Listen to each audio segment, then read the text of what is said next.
because I know you mean everything to Christ. That Christ means everything to me. And I called on the Lord. I said, man, that Father, this is real. Will you watch over me? Will you raise them up to be strong? I'm just a man with flesh. This is what you called for in your scriptures. You said they wore studs and fringes, they got it on. You said they will follow the law, they doing it. You said under YAHANNA they ought to love one another, and they doing it.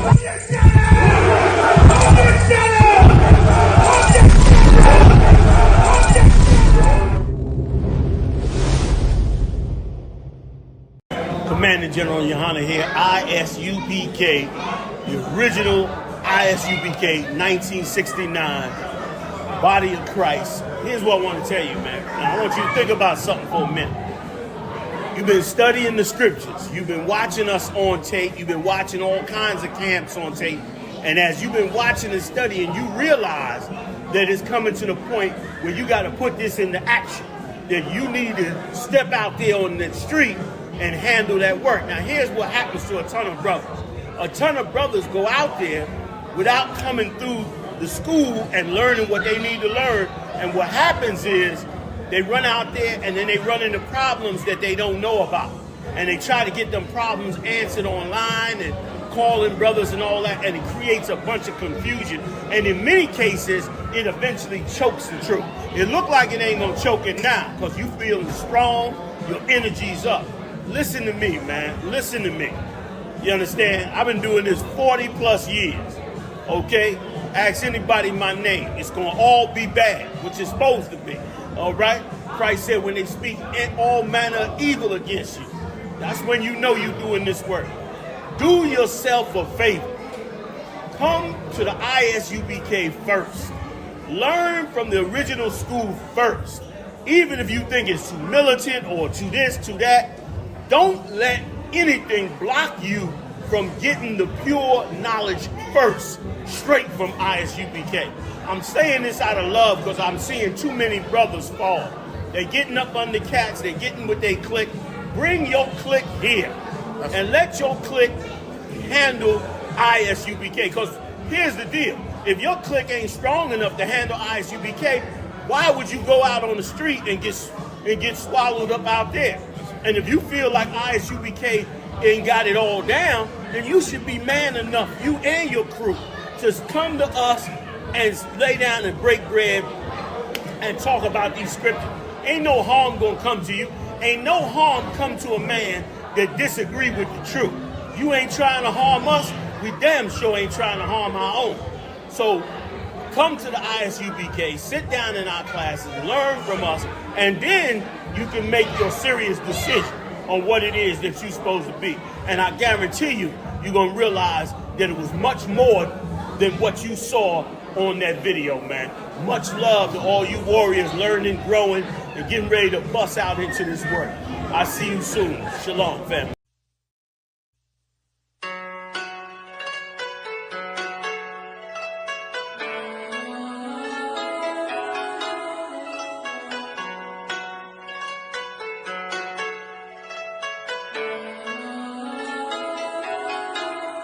Yeah, Babylon is falling. To rise no more. Babylon is falling. To rise no more. Falling.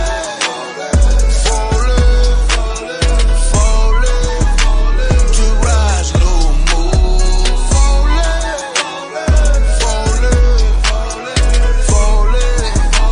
To rise no more. I'm taking a look in the streets. It's real every day what I see.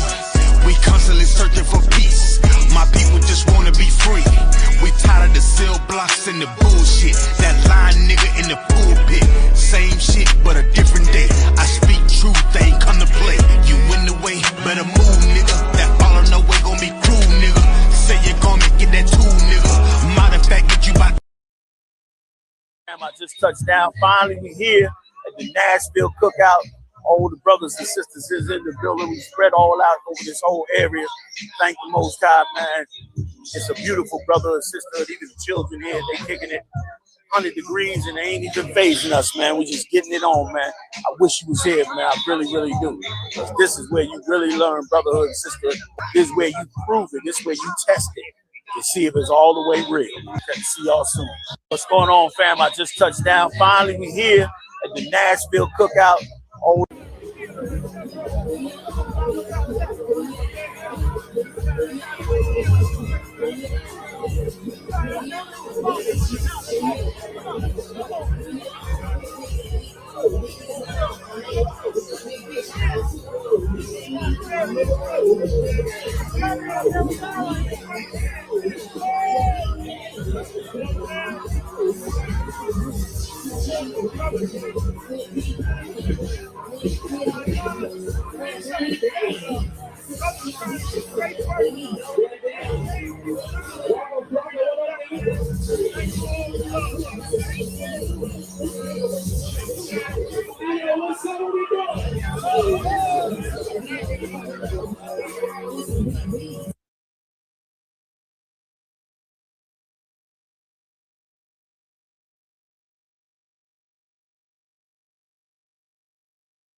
Man, I'm Captain Cesario of I.S.U.P.K. on this planet Earth. Battle if you want. Lord be with you. Man, I'm Captain Cesario of I.S.U.P.K. on this planet Earth. The Most High set up one leader for blacks, Latinos, and Native Indians across the globe, and that's Commander YAHANNA. And he has a show every Monday. It's called Blackwatch. I call it the Black CNN. If you want to get the real news, the real understanding of the Third World War, the coming of Christ, they talking about IFOs because they're trying to prepare you to fight against Christ. So if you want to get update on the latest of how we got to prepare for the end of this world, you want to tune in to Blackwatch every Monday, 9 p.m. to 11 p.m. It has been my honor to be under this man for the time that I've been in. Make sure y'all tune in, like, subscribe, share, comment. So if you want to get the latest information on how to prepare for the end of this world, you want to tune in to Blackwatch every Monday from 9 p.m. to 11 p.m. It should all be up under this man, learning everything that we have. The water surfer, your service. Honor here. On my way down to the Blackout Cookout in Nashville.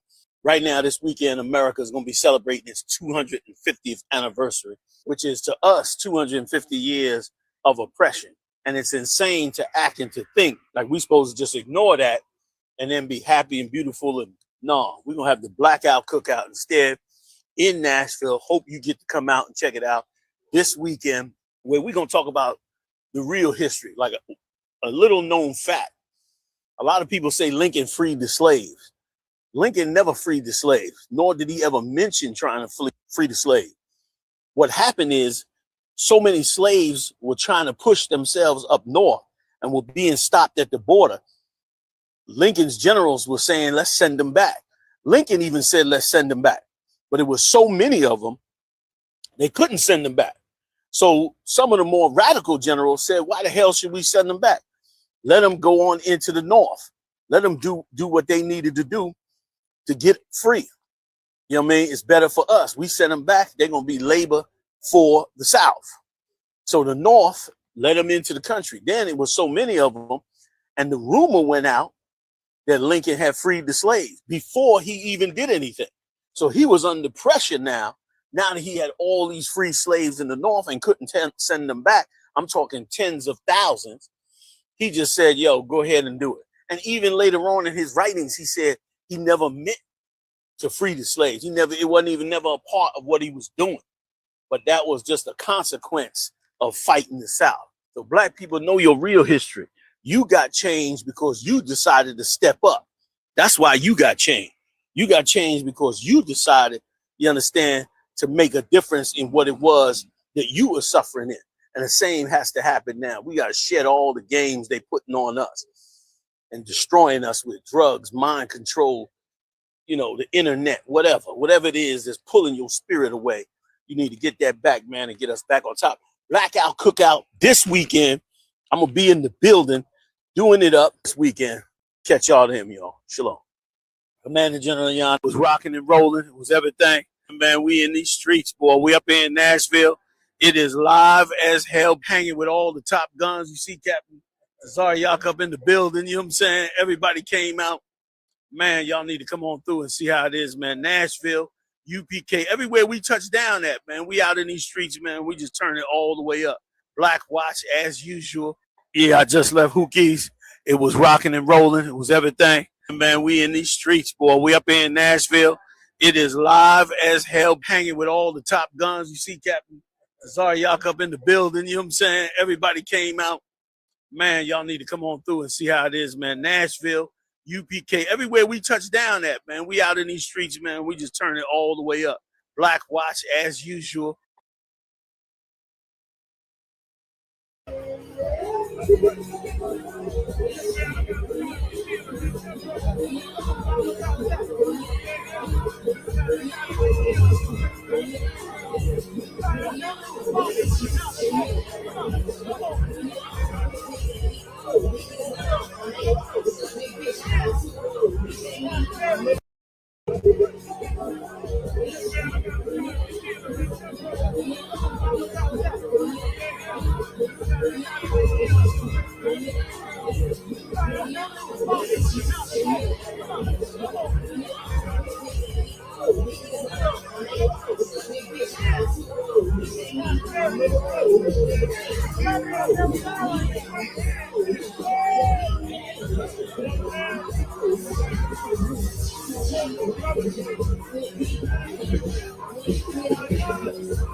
General YAHANNA here, I.S.U.P.K, the original I.S.U.P.K, 1969, body of Christ. Here's what I want to tell you, man. Now, I want you to think about something for a minute.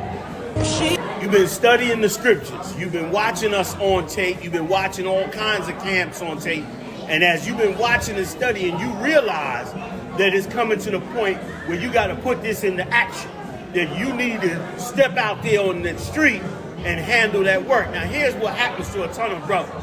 A ton of brothers go out there without coming through the school and learning what they need to learn. And what happens is they run out there and then they run into problems that they don't know about. And they try to get them problems answered online and calling brothers and all that, and it creates a bunch of confusion. And in many cases, it eventually chokes the truth. It look like it ain't gonna choke it now because you feeling strong, your energy's up. Listen to me, man. Listen to me. You understand? I've been doing this 40 plus years. Okay? Ask anybody my name. It's going to all be bad, which it's supposed to be. All right? Christ said when they speak in all manner of evil against you, that's when you know you're doing this work. Do yourself a favor. Come to the ISUPK first. Learn from the original school first. Even if you think it's too militant or too this, too that, don't let anything block you from getting the pure knowledge first, straight from ISUPK. I'm saying this out of love because I'm seeing too many brothers fall. They're getting up under cats, they're getting with their clique. Bring your clique here and let your clique handle ISUPK. Because here's the deal. If your clique ain't strong enough to handle ISUPK, why would you go out on the street and get swallowed up out there? And if you feel like ISUPK ain't got it all down, then you should be man enough, you and your crew, to come to us and lay down and break bread and talk about these scriptures. Ain't no harm gonna come to you. Ain't no harm come to a man that disagree with the truth. You ain't trying to harm us, we damn sure ain't trying to harm our own. So come to the ISUPK, sit down in our classes, learn from us, and then you can make your serious decision on what it is that you're supposed to be. And I guarantee you, you're going to realize that it was much more than what you saw on that video, man. Much love to all you warriors learning, growing, and getting ready to bust out into this work. I'll see you soon. Shalom, family.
Y'all, man, you took the reins of that camp out and stood in great strength in the truth. I watched that tape 100 times when them no good, low-life bastards from Atlanta, from wherever the hell them sodomites was at, and they purple came and marched down on you. You don't know. Muhammad called me every day to talk me off the ledge from not pressing the black button on their ass. I was so mad, I was angry for the disrespect that they had created. But man, you prevailed, with strength, with discipline, with following orders. You came from the dirt with it. You and all your whole Atlanta team. You was impressive, man. Atlanta camp is real strong now. And for that, we definitely want to honor you today. Yaharanna, no longer will you be known as an officer of 5,000, but I want to congratulate you for coming into the ranks of great men. Today, we're going to recognize you, honor you, and respect you as a captain of 10,000 over 5,000. Yaharanna, man, you took the reins of that camp out and stood in great strength in the truth. I watched that tape 100 times when them no good, low-life bastards from Atlanta, from wherever the hell them sodomites was at, and they purple came and marched down on You don't know. Muhammad called me every day to talk me off the ledge from not pressing the black button on their ass. I was so mad, I was angry for the disrespect that they had created. But man, you prevailed, Doc, with strength, with discipline, with following orders. You came from the dirt with it. You and all your whole Atlanta team. You was impressive, man. Atlanta camp is real strong now. And for that, we definitely want to honor you today. Yaremaya, no longer will you be known as an officer of 5,000, but I want to congratulate you for coming into the ranks of great men. Today, we're going to recognize you, honor you, and respect you as a captain of 10,000.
I do my thing on it. She hit my line 100 times, I let it ring on it. These niggas must be out their mind, cause I'm the king on it. You know my thing, that's what I bring on it. Cause I'm the king on it. Okay.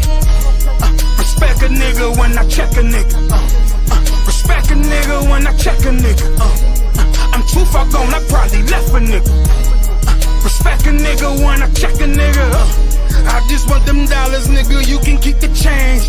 Unsatisfied until we on a private plane. I be with them soldiers ready to die over a name. Once that oil hit my head, I never been a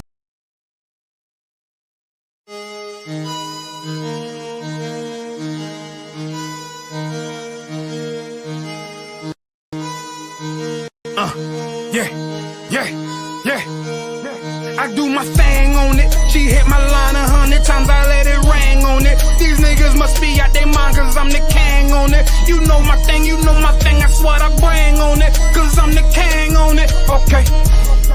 Respect a nigga when I check a nigga. Respect a nigga when I check a nigga.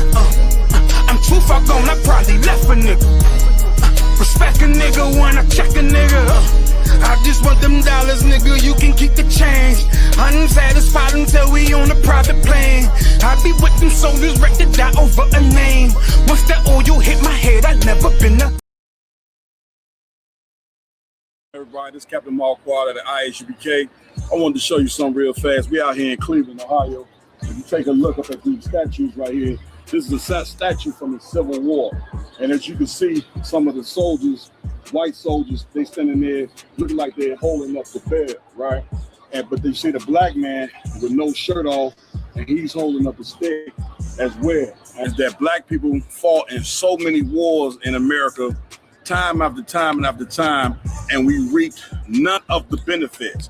So this statue right here is something that we need to take a look at and examine. And if you're a so-called Black, Hispanic, and Native Indian man, woman, or child, join us July 30th to August 2nd. We're in Cleveland, Ohio right now. Whatever city you in the Midwest, especially outside of the Midwest, it don't even matter. Come to the Midwest 5 weekend under command of Johnny YAHANNA. You see these strong brothers I got standing with me, man. These brothers right here are priests of the Lord. We're going to be doing it live Midwest 5 weekend, July 30th to August 2nd. If you're a Black, Hispanic, and Native Indian, come and join us. It's going down. We got 4 days of just absolute amazing activities. We got General Hyman teaching class Thursday night. We got Johnny YAHANNA doing a lecture. We having a cookout and many more other activities as well. Get the information. Come join us Midwest 5 weekend, Chicago, Illinois, under command of Johnny YAHANNA. Man, let's fix this situation right here. Even though we never received none of the benefits from helping America, that now's the time to help ourselves. You heard of the verdict. The brother just got 35 years. You seen the other verdict where the brother went in the store and got executed. You seen what happened with that. We never received justice in America. We never got credit for helping build America. The Lord wants us to love us. And that's what we're going to have to do. Come join us Midwest 5 weekend, man. Take another look at that, man. Y'all make sure y'all come get down with the I.S.U.P.K. It's going down. Shalom. Hey, shalom, everybody. This is Captain Marquardt at the I.S.U.P.K. I wanted to show you.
You mean everything to me because I know you mean everything to Christ. That Christ means everything to me. I called on the Lord. I said, that Father, this is real. Will you watch over me? Will you raise them up to be strong? I'm just a man with flesh. This is what you called for in your scriptures. You said they wore studs and fringes, they got it on. You said they don't follow the law, they doing it. You said under YAHANNA they ought to love one another, and they doing it.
My belief, no, I don't think he deserved 35 years. I think it could have been something more that they could have done to serve justice on both sides for both families, but not 35 years on his first offense.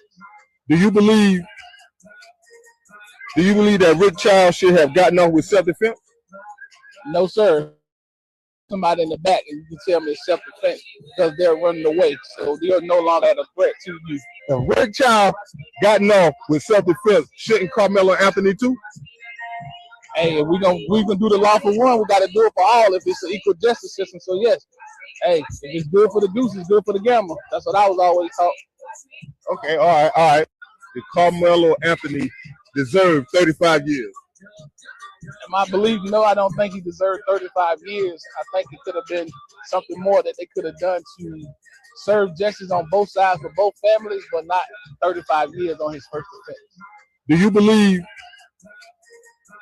believe that Rick Child should have gotten off with self-defense? No, sir. There's no way that you shoot somebody in the back and you can tell me it's self-defense because they're running away, so they're no longer a threat to you. If Rick Child gotten off with self-defense, shouldn't Carmelo Anthony too? Hey, if we gonna do the law for one, we got to do it for all if it's an equal justice system. So yes, hey, if it's good for the goose, it's good for the gander. That's what I was always taught. Okay, all right. Did Carmelo Anthony deserve 35 years? In my belief, no, I don't think he deserved 35 years. I think it could have been something more that they could have done to serve justice on both sides for both families, but not 35 years on his first offense. Do you believe that Rick Child should have gotten off with self-defense?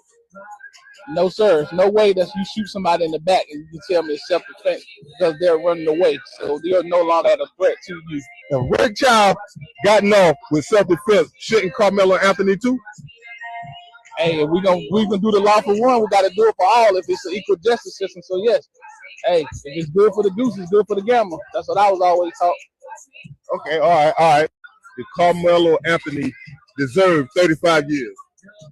In my belief, no, I don't think he deserved 35 years. I think it could have been something more that they could have done to serve justice on both sides for both families, but not 35 years on his first offense.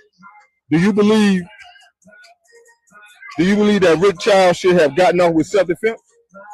No, sir. There's no way that you shoot somebody in the back and you can tell me it's self-defense because they're running away, so they're no longer a threat to you. If Rick Child gotten off with self-defense, shouldn't Carmelo Anthony too?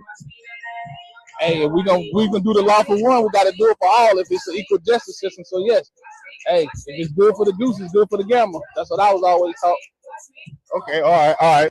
that Carmelo Anthony deserved 35 years? In my belief, no, I don't think he deserved 35 years. I think it could have been something more that they could have done to serve justice on both sides for both families, but not 35 years on his first offense. Do you believe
Even though I don't know you, I'm not letting nobody sell you crack. You know why? Because I never saw you before. But you a black man like me. That's right.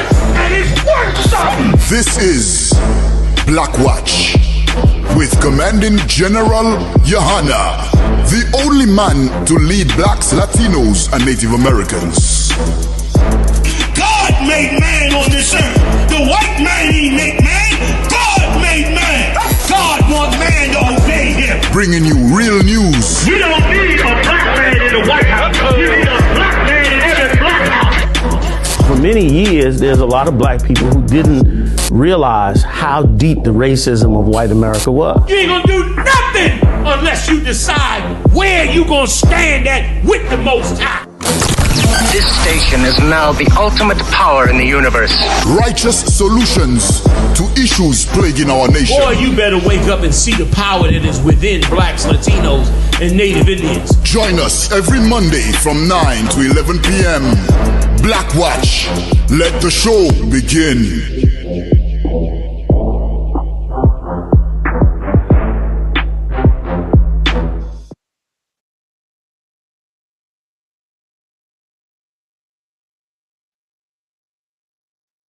I ain't getting no sound. No sound.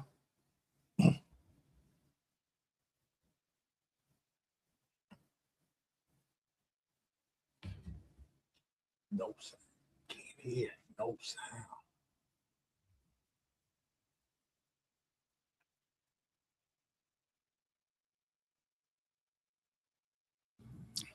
Nashville.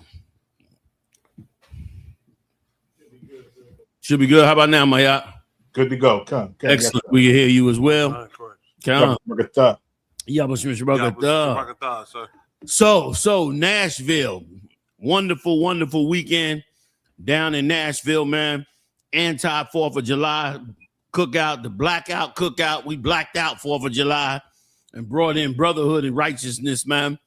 We're going to give a big shout out to the SHALAM. Just got raised up. You understand? Oh, let me just bring out, I got the heavy hitters in here with me. General Micah Allah, please give it up. General Hazai Young, please give it up. General Muhammad will be up in here shortly. You know what I'm saying? That might be him now. Yeah, Officer Nashak was raised to a captain. He's now Captain Nashak of Nashville. He's been throwing down in Nashville for probably the last 5 or 6 years, humbly working hard, building up the school, doing the work that's necessary to get it all done. And Most High in Christ, they done become successful with it. You know what I'm saying? Also, who else we had? Yaramaya also did the same in Atlanta, was given the reins in Atlanta even before he became a captain. Give it up for him. Grinded it out. You understand? Worked with the Atlanta team, built their school up, got them strong, you know what I mean, through their rocky periods. And he just finally got his captainhood as well. Big congratulations to him. I got my eye on a couple of cats the brother's been recommending as well. But for now, congratulations to these two brothers, man, for the work that they've done. And all the brothers, man, pushing forward, pushing hard, pushing strong in the work of the Lord. There he is. In the building. General Lyman in the building, y'all. All right. Getting it in. Fighting them damn airlines.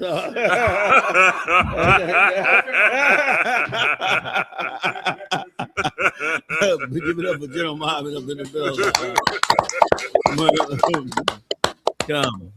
So we got a lot going on. I'm gonna run through these stories because we got a lot going on at one time.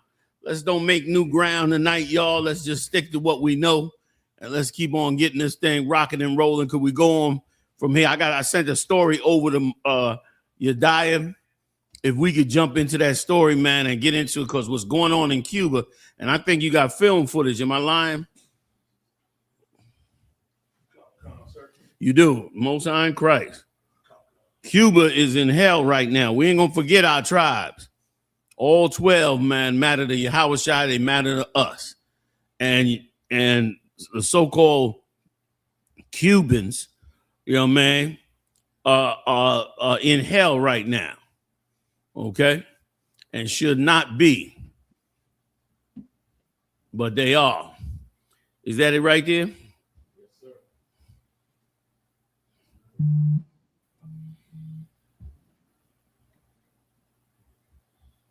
Let's take a look at this tape right quick. This is they gloating at the suffering that they bringing down on the Lord's chosen people.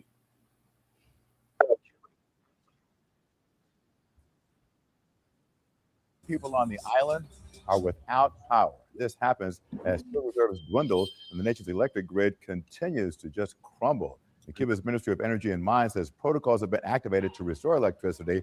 The government has rationed power with intentional outages before. They often last more than 24 hours, but this was not a controlled outage. The cause of the blackout remains under investigation. Meanwhile, the grandson of former Cuban leader Raul Castro says he is open to negotiating with the U.S., this according to an interview published by USA Today. He also says Cuba is willing to release people deemed political prisoners under the right conditions. And we are learning that tourism in Cuba is suffering greatly amid tougher U.S. sanctions, fuel shortages, and the island's deepening economic crisis. Hotels, restaurants, and historic sites that once drew crowds are now sitting largely empty. Government figures show about 300,000 tourists visited Cuba the first 5 months of this year. That's down nearly 60% from the same period last year. Amazing. That's it there? That's I'm driving through the street.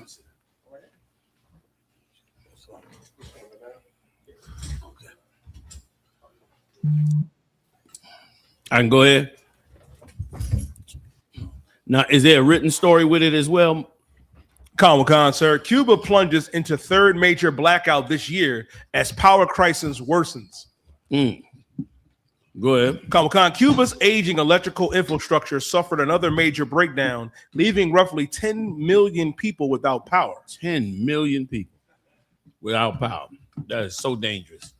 In that kind of heat, that is so dangerous. No air conditioner. Yikes. You know what I'm saying? No refrigeration of the food. No sanitary conditions, because once the power goes out, a lot of times the sewage goes out because they work off of power as well. Go ahead. Khan, sir. An island-wide blackout plunged Cuba into darkness as the country's deepening energy crisis continues to strain its fragile power system. Right, which means you can't keep no food, you can't save no food. You understand?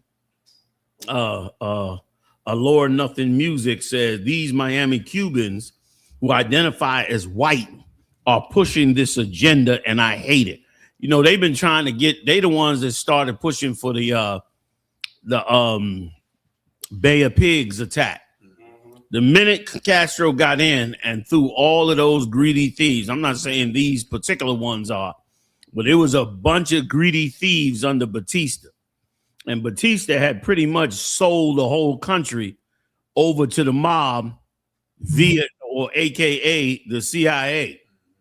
They were going to set up casinos, whorehouses, all the lasciviousness of evil, and go ahead and just vanquish the country and turn the country into their little playground right off the coast of the U.S.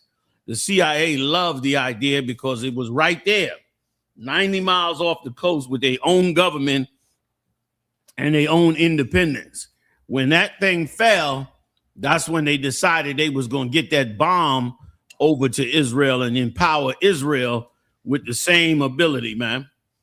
And that's exactly why you have what you have today.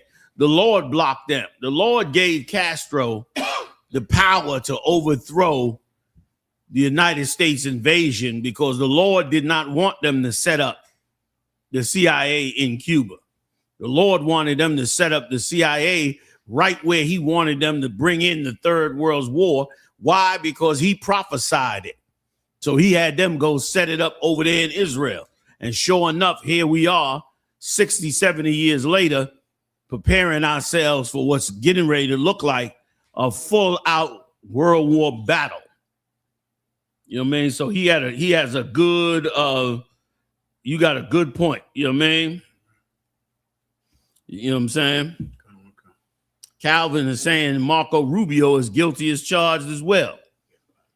Saying they say, some people be saying Marco Rubio, brother, is up in that damn White House running that thing like Nino Brown. They said Marco Rubio, boy, he the one got rid of Elon Musk. Right. Elon Musk was up in there doing whatever he wanted. He went and said some old insulting shit to Marco Rubio. Mm-hmm. Marco Rubio turned to him like, your days is numbered. You know what I mean? Next thing you know, Elon Musk got caught with the cocaine. He had the full set. Who knows if he even was sniffing the coke? You messing with Marco Rubio. Like some of them gangsters have been running gangster operations out of the U.S. for decades. And they don't have no problem enslaving their own, man. I'm not saying that's what he's doing, but I'm saying that's, you know what I'm saying, what's been said quite often. All right. Tribe of Issachar said formal government-to-government negotiations are currently at a standstill, with Cuba accusing the U.S. of attempting to cause social explosion through asphyxiation. That's a good point. Yeah. Starve the country, you know what I'm saying, and make the people rise up against their own very government. Same thing they tried to do in Iran, but it didn't work. People are getting hip. The internet has made people a lot swifter than they were in the past, right or wrong. And as a result, they don't go for things quite often. Y'all want to jump in anytime? If I could, sir. If I could, sir. And now you know why the Christian church does not read the book of Revelations. Because in the book of Revelations, the Bible says that none shall buy or sell, saving they have the mark of the beast. This is what it's talking about. And think about it. Now. In that story we just read, sir, after they commented on how the electrical grid is down, on how now everything in the country is failing, then the current president is saying he's willing to negotiate with the U.S. He's willing to discuss releasing a prisoner from the U.S. because the brother in charge of the country knows why his grid is down. Right. He knows why there's no electricity. He knows he's going to have to make peace with America, right, or else he's not going to be able to have tourism in his country. He's not going to have electricity. Restaurants can't open. Businesses can't open. That's him taking on the mark of the beast, or at least being coerced to take on the mark of the beast if he wants commerce, if he wants to have money, if he wants to have a business. It's happening right now in front of your face. And the Israelite school of UPK under Commanding General YAHANNA has been teaching this as far as I've ever heard of it. Back in the damn 90s, I heard it in 95, this exact same breakdown, that it was about commerce. That there was a time coming you were not going to be able to do commerce in your country unless you took on the philosophy of America through capitalism, Christianity, or democracy. Yep. I learned that when I was a goddamn kid, and now here we are right now, and it's happening to Cuba. And Cuba had to take a goddamn lesson, if I could, sir. And that Cuba, now they're going to have to make a decision on whether or not they actually believe in God or they believe in America. Like so many Christian countries are going to Christian countries that thought they were Christian enough to be allies with America. There's a ton of those out there. Cuba is one of the main ones. You're going to see France, another one that thought they were allies enough, thought they were Catholic enough, Christian enough to be Canada. To be loved. To be loved. Thought that they were close enough to allies, went to enough church, believed in democracy enough, had trade agreements with America enough to protect them from being attacked by America. Right. And they're going to find out that it wasn't enough. It was just never enough. Canada is seeing that right now. Yep. Canada's like, God damn, how close do we have to be with America? Right. We're right here. We're with you all the damn time. We right on your border. And they're still, what's the other country that they're trying to take Greenland from? Denmark. I know Denmark thought, surely we are allies with America. Not enough. Yep. Clearly not enough. Yep. None shall buy or sell, saving he has the mark of the beast. And now Cuba is going to have to really, really ask themselves, do we believe in God? Like, that's where this thing is going with America. Well, you're going to have to say, well, hell, let's just let them attack us. Let's let them do whatever they want to do with us because we need tourism money because we don't have electricity. Or they'll have to do what some of these Arab countries did, which shamed all you Christians. The Arab countries worship a rock and camels, and they just said no. Like Afghanistan just said, we don't have food, so what? That's just that. And they just stuck to their integrity. They just held on with camels, not with jets. You got damn Iran fighting to get a nuclear weapon because you damn sure you think you need one, or else you're going to lose your country. Those Muslim countries, brother, had what? A cave? Had nothing. But they believed in that God it is. Yeah. That thing there get you through hard times, House. Please, go ahead. You know, they had all them cats in Guantanamo Bay. And the ones that had in Guantanamo Bay right now are in Afghanistan. What I don't get is, okay, what if the Cubans said to themselves, we've been battling this country since the Kennedys, right? What if we just decide, do we really love Jesus? Like, do we believe in this or not? Because if you don't believe in it, then you better give those prisoners back and become America. You better come Florida south. You better just become Florida and do whatever you have to do and put a vacation spot down there and go to kiss Donald Trump's feet. Or else you'll have to say, do we believe in something greater than man? And these countries of this world are going to be put to that test. Cuba is first, but you're going to see a ton of them that you wouldn't think would have to go, well, damn, we can't beat America. I mean, do we believe? Right. Do we believe in Jesus Cristo or some Jesus or some Buddha or Catholic, something? Do we believe in the Catholicism? Because if not, none shall buy or sell. That's right. So Can I get a scripture, sir? Please get into it. Is Jediah there? Yes, sir. Yeah, he right here. Revelation 18:3, real quick. Khan, sir. Talking about everything you just brought up, Muhammad. Just one of many scriptures about it. And it's ridiculous how, like you said, man, we been taught these things since the 90s, General. Commander General YAHANNA done taught us. And boy, I was talking to Howard about this in Tennessee. Like, for us to be saying these things for so long and be hated because of it and be called names because of it, and now everybody living it. It's like, damn, I told you so. That's what your flesh want to say. I told you, bastards. Y'all ain't listen. But, you know what I'm saying? It's happening, and we happy it's happening, happy to see it. And now, it's a good excuse for people to wake the hell up. A lot of them still rebelling. A lot of them still talking mess because they selfish. But it's time for people now who was on the ledge, on the border, not knowing which way to go. You see everything Commander General been teaching you since 1969, since, you know what I'm saying, it's coming to pass now. We live in these prophecies. Slaki, Jediah? Khan, sir. Revelation chapter 18 and verse 3. For all nations. Read that again. For all nations. I just wanted to stress all nations, like every country going to be tested. Every kingdom going to be tested. America going to try to bully everybody. Ain't nobody safe. Who would have thought Greenland was something to even think about? Trump does. He thinks about it. You know what I'm saying? Little Denmark, he thinks about it. He thinks about little tiny countries. Canada, been America's neighbor for so long. They're like, well, damn, why you want to mess with us? But every kingdom and nation and country going to be tested. Go ahead. Khan. For all nations have drunk of the wine of the wrath of her fornication. All the evil, all the things America pushes everybody to get the money they want. They're gonna have to comply. They're gonna have to acquiesce to America's demands and what they want. Go ahead. Hell, you ain't even safe if you in the World Cup and you have an accident and run into somebody. Trump gonna get involved. You know what I'm saying?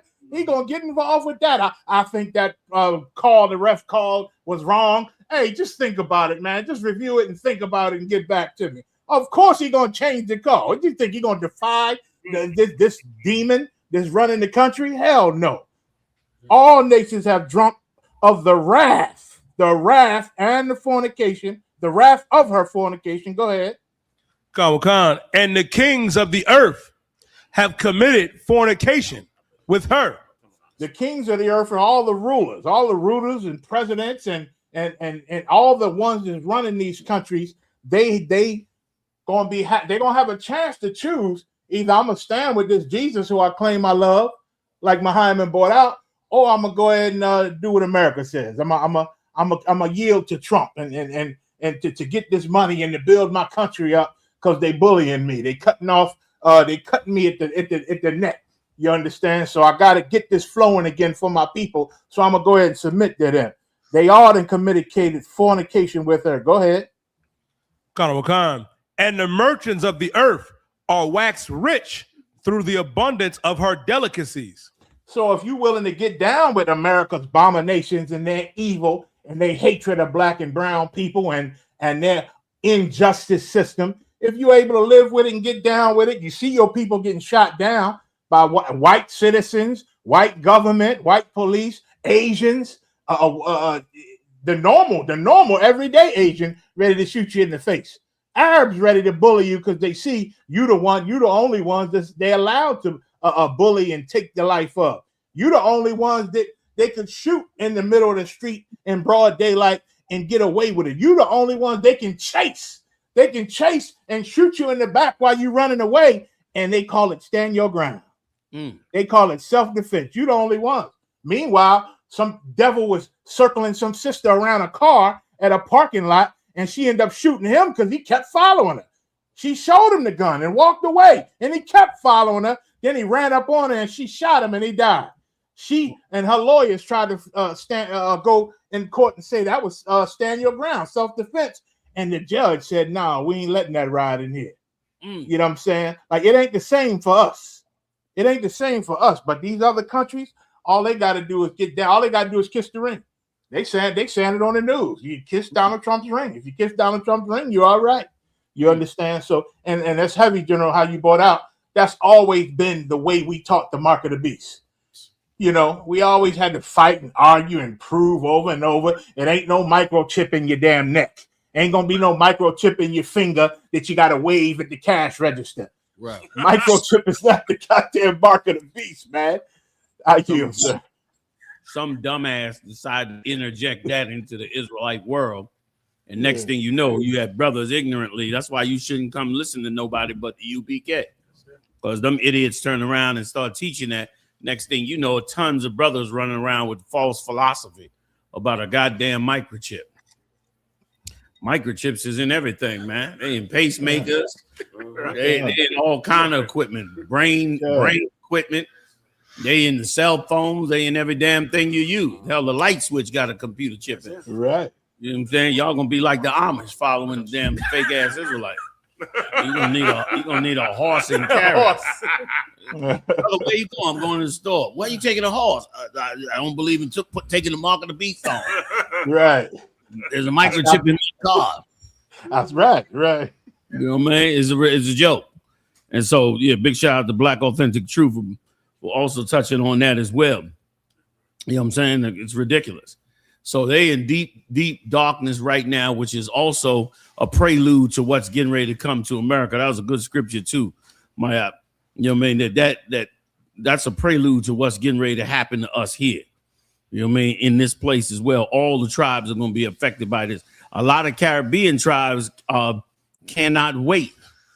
A lot of people, islands in the Caribbean can't wait to kiss the ring and join Donald Trump in their slaughter and pillage and plundering of countries in Central and South America. They getting ready to go plunge that whole area and steal every mineral they could think of out of those areas if allowed to do so. So that's what they working on. I'm gonna pivot off of that, and you die. Give me that story where that Jake was hanging out with the Edomites, and now he went missing, and I think they just found him. You know, it's one of them. Let's go get that story as well. I'm going through quite a few stories, so we'll just get it on, y'all. Come on, sir. Nolan Wells' devastated mom asked for time to grieve as body found in search for special son. Right. Let me first read this. Tribe of Issachar came up and said, Jeremiah 15:11. Because ye were glad, because ye rejoice, O ye destroyers of mine heritage, because ye are grown fat as the heifer at grassy and bellow as bullies. And then he goes on to read into the verse. I don't have it in front of me.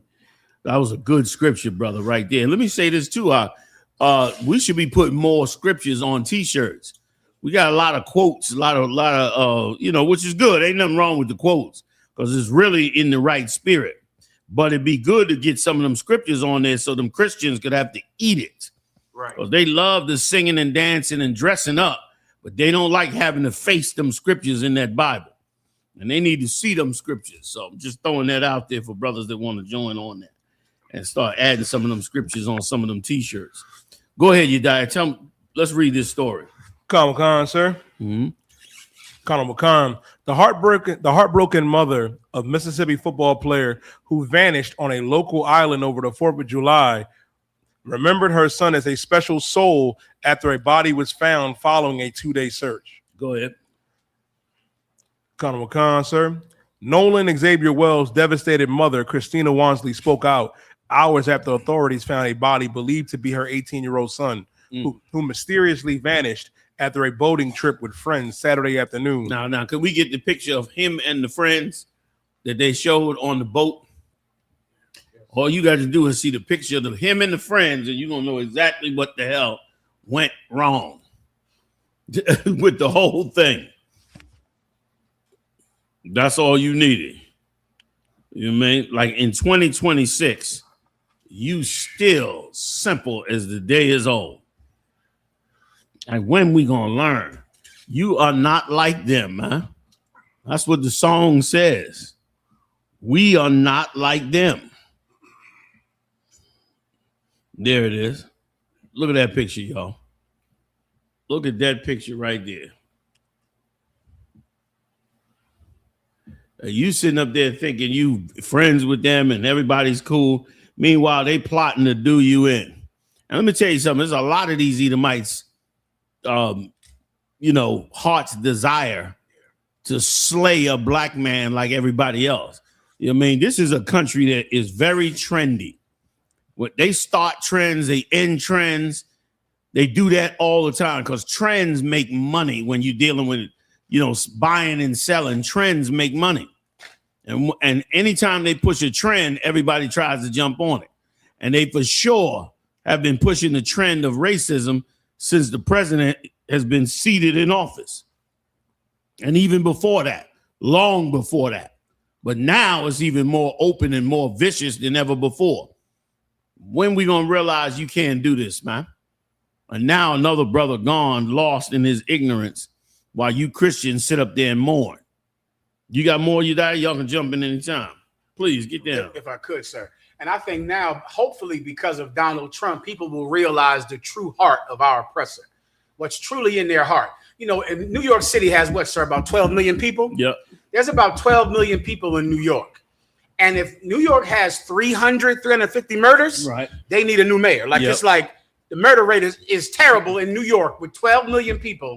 If there's about 300 to 350 murders a year. During the time of lynching in the South, in 7 states with low populations. Remember, we're talking about the 30s. There were no skyscrapers, no downtowns, no cities. It was farms. That's right. Seven states had over 350 lynchings every year. Every year. Over. And I hate when historians say that term over. Because I always go, what the fuck is over? 600? Right. I was reading like over 3.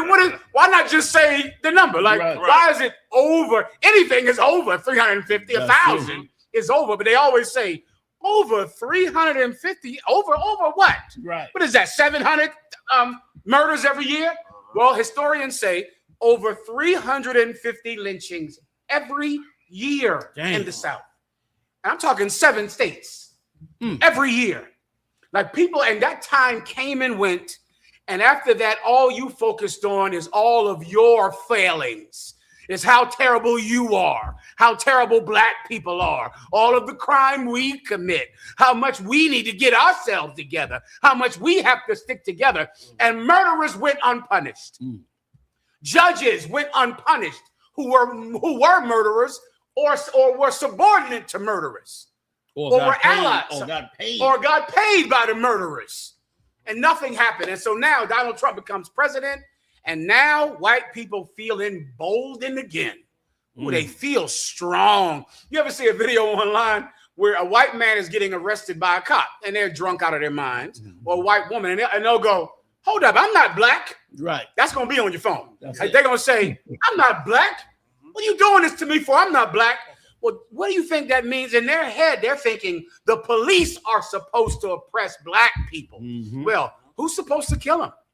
Like in their brain, what is their birthright? Right. Their birthright is to kill you. That's something that comes with being the upper class. I'm a white man in America. If I get angry at a white man, my birthright dictates my right to kill them. And they think that. Think about all the murders, like the Mayakta case when he went on with a brother, killed a white man in self-defense. The judge says you're going to jail.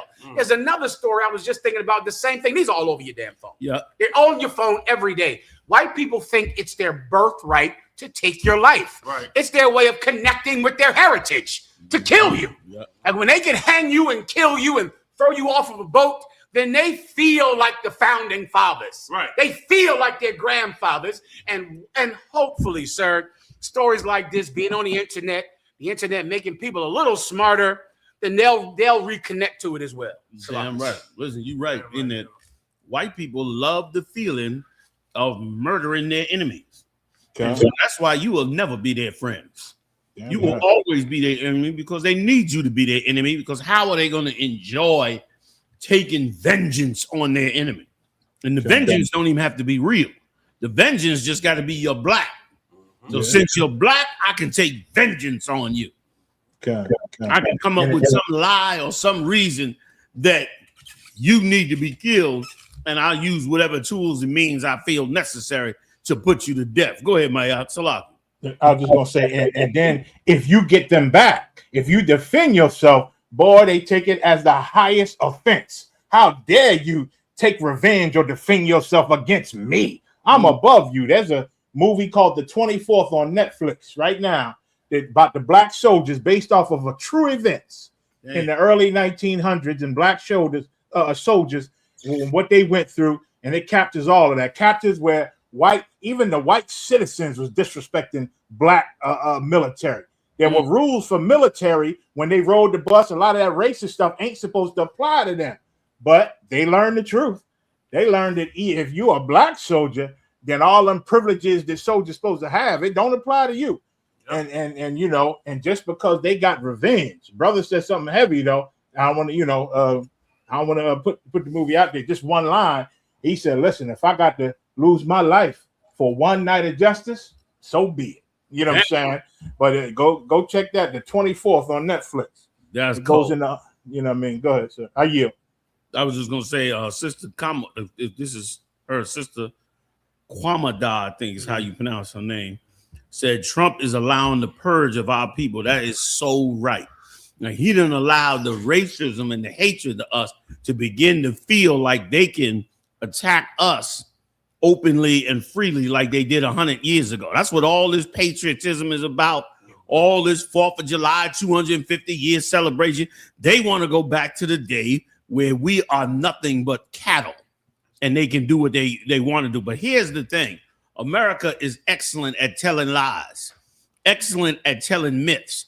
What they don't tell you is Many of those small black towns, white people did not mess with because they would go up into them towns and get taken out. They would get taken out. They have some of them towns. They would come through there at night and raid and burn flags and all that. And the next day, black people would be kidnapping them Edomites, bringing them back to their farm, torturing them and putting them to death. After a while, the Edomites figured it out. Yo, this town here, this ain't like those other towns. And so they did plenty of get back on these Edomites, man. And there was nothing them Edomites could do. And of course, that part of history gets swept under the rug. You know what I mean? What else you got, you dad? Colin McCann, sir. Colin McCann needed to be put on a leash. Washington State jury awards $8 million to black high school football player sexually assaulted by his white teammates. Damn. This is America. Huh? This is America. Like, I can't wait to see that day where black people get enough confidence to say, you know, I mean, why are we going to their schools? Why are we, you know, why haven't we built our own schools on par with the education that should be? Like, go to school barefoot and get a better education than you would in a white school. Yeah. That's what I say. You know what I mean? Go ahead and, you know, go to the poor school without the amenities and make that poor school better than their Ivy League school. Mm-hmm. Like, you cannot go forward in their world because this is the closing of that door. We at the end now. So the door is being closed on that. What's being open is the door on your nation being raised up. Give me some more, you dad. Khan, sir. And if I can comment, and even back then when we had them poor schools, we would debate these Edomites and win. We were smarter in them poor, broken down schools. We were highly intelligent, and I remember the great debaters. They would, teams of debaters would go debate. We would debate white schools and kick their ass because we were just smarter. You know what I'm saying? And more eloquent. But It's just because our schools didn't look so great like theirs, and we didn't dress as fine as theirs. Parents eventually, made a compromise and bought them and tried to integrate, and which made us worse because now they can push us to the bottom of the learning pole. You know what I'm saying? And we receive lesser educations than them because we in their system now. I yield, sir. And listen, which makes absolutely sense in this. I mean, you can go to a grade school, 3rd grade, 4th grade, go into the gymnasium. In the gymnasium, they're going to have different teams. Let's say basketball. And the different teams playing basketball are playing against each other. For what, I appreciate it. Are playing against each other. Because they're playing against each other, each one of them are forcing themselves to be the best that they can be. The only way you're going to get to be the best you could be is you're going to have to compete with the best. You can't join the best and expect to be the best. You join the best, you're going to be put under whoever's the best. And right now, Esau is the best because he done vanquished everyone else. So it's time for us to now recognize that life is competition. You got to recognize that in life, every nation on this earth, I don't care what they call themselves, what their land or geographical location is, every nation is striving to make their nation better. I mean, this is basic common sense. This ain't even nothing you got to be educated on. But we've been so brainwashed here, just basic common sense doesn't even apply to us.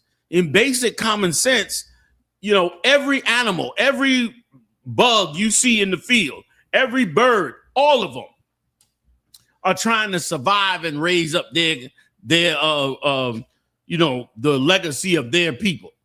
But the minute they shut that off, you less than an animal. The minute they cut that off from you, like MLK did and others, they've made you less than an animal. Because an animal normally would try to survive.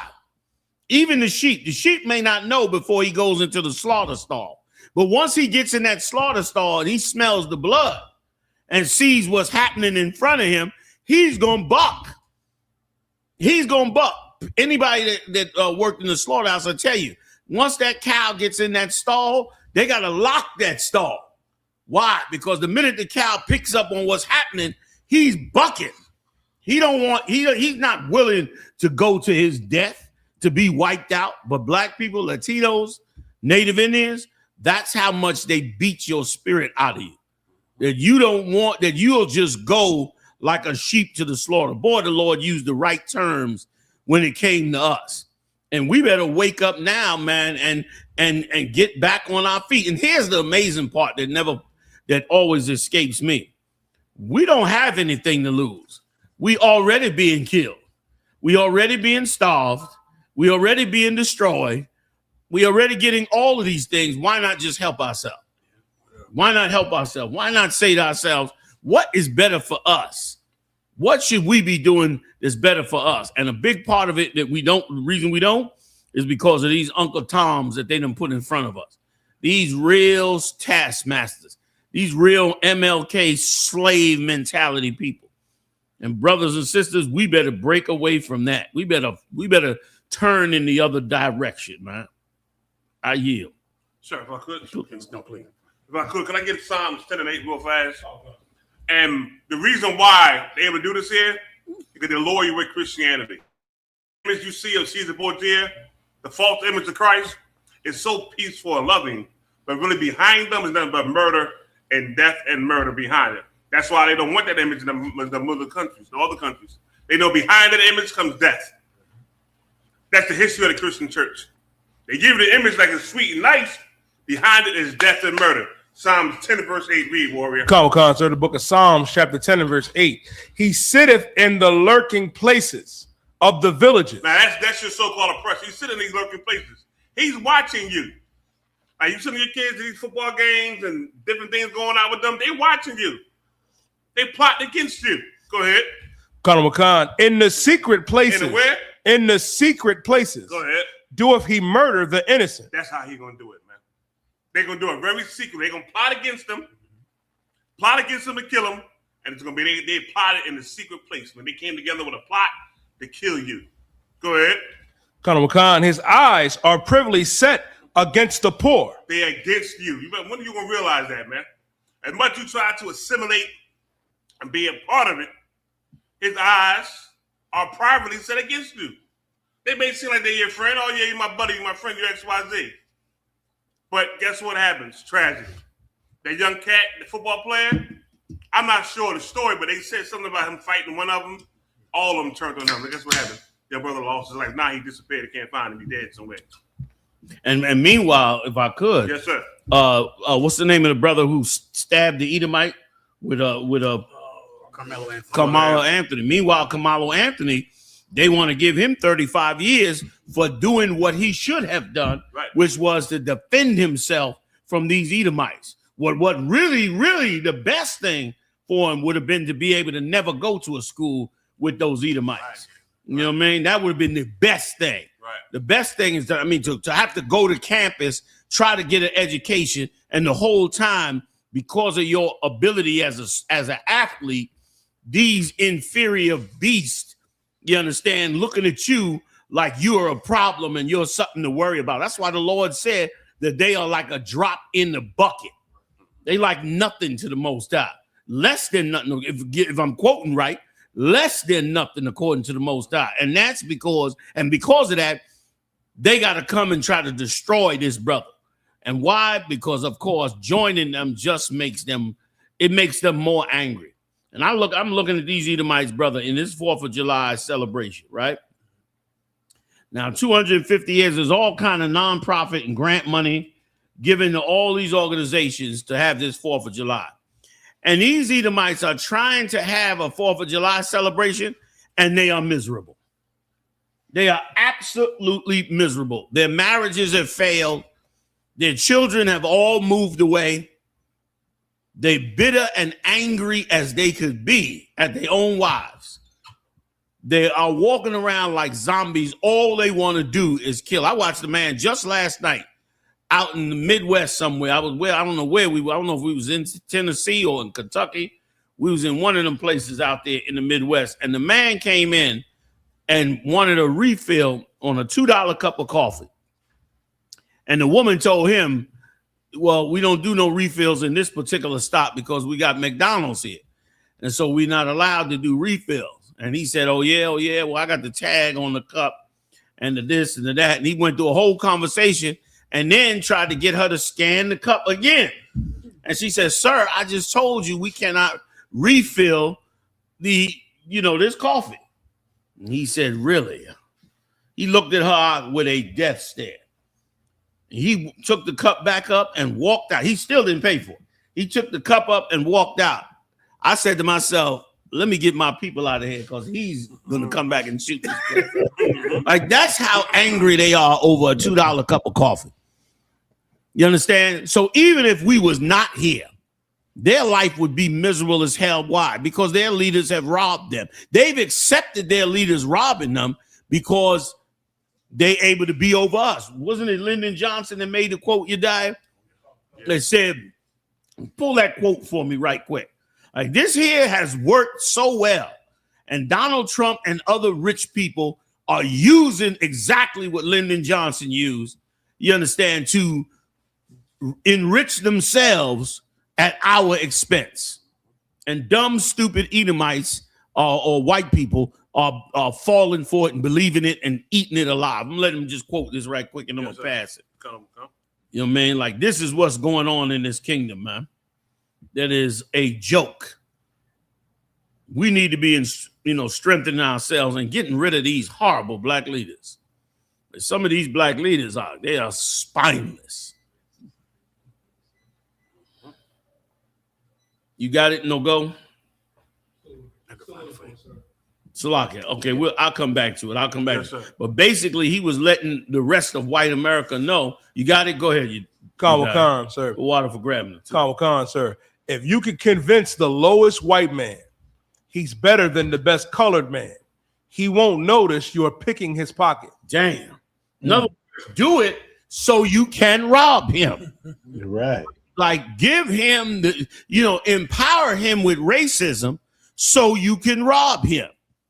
Now, Lyndon Johnson just quoted that. Now, as you see Donald Trump empowering racism on another level, you white people are supposed to say to yourself, I'm getting robbed. I'm getting, like, the minute they tell you, get the niggers, you're supposed to say, what? Oh, my God, I'm getting robbed. Lyndon Johnson said that, and he said it. Why? Because he had to have a strategy to go back to racism in America. Remember, Kennedy was all about being liberal and working with MLK. So Lyndon Johnson had to kind of restore the country after they murdered this fool for pushing their agenda. That's another thing.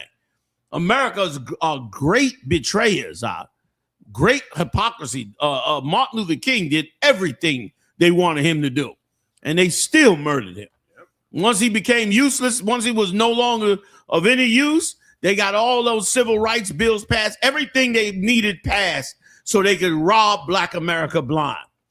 And Lyndon Johnson knew he had to restore white people.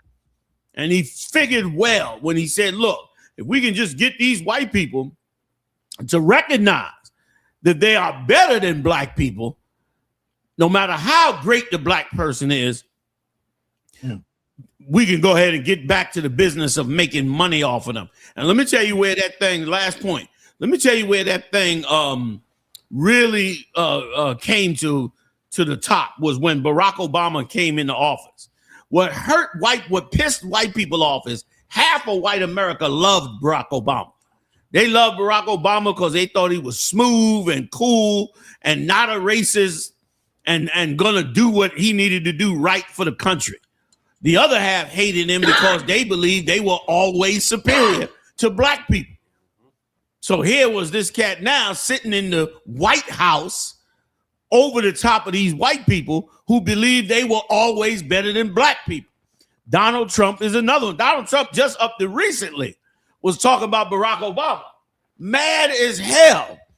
Bothered him so much that a black man, so-called black man, was over him that he'd been talking, I mean, years into office. He's still trashing Barack Obama. And let me tell you something, that is how they've gotten over on us. So white America, listen up good. When you see your white leaders telling you get the niggas and hate black people, you better check your wallet, goddammit. You getting robbed. Salak, I yield. That's heavy. And if I could bring out in that movie I mentioned earlier, the 24th, the white cop, one of the black soldiers, he was linked up with one of the white military guys who was trying to halfway do right. Like Muhammad brought out about Ulysses S. Grant. Like he was trying to halfway do right with the black soldiers, knowing that all the other white soldiers was not having it. So the black soldier arrested some regular citizen that was doing all type of things to these soldiers. So he arrested. He even killed one of the soldiers. And so he arrested him. And when he brought him to the precinct, one of the top Edomites told one of his other white subordinates, arrest him. And they grabbed the black guy. He said, no, arrest him. And then they said, what? Chief, you're going to arrest a white man for killing a nigger? He said, just do what I said. And so he had to arrest the white guy. And then in another scene, that same cop was telling the other cops, if we can't be better than these niggas, we might as well be dead. And that's the sentiment. That's the sentiment that rich white people convince poor white people to have.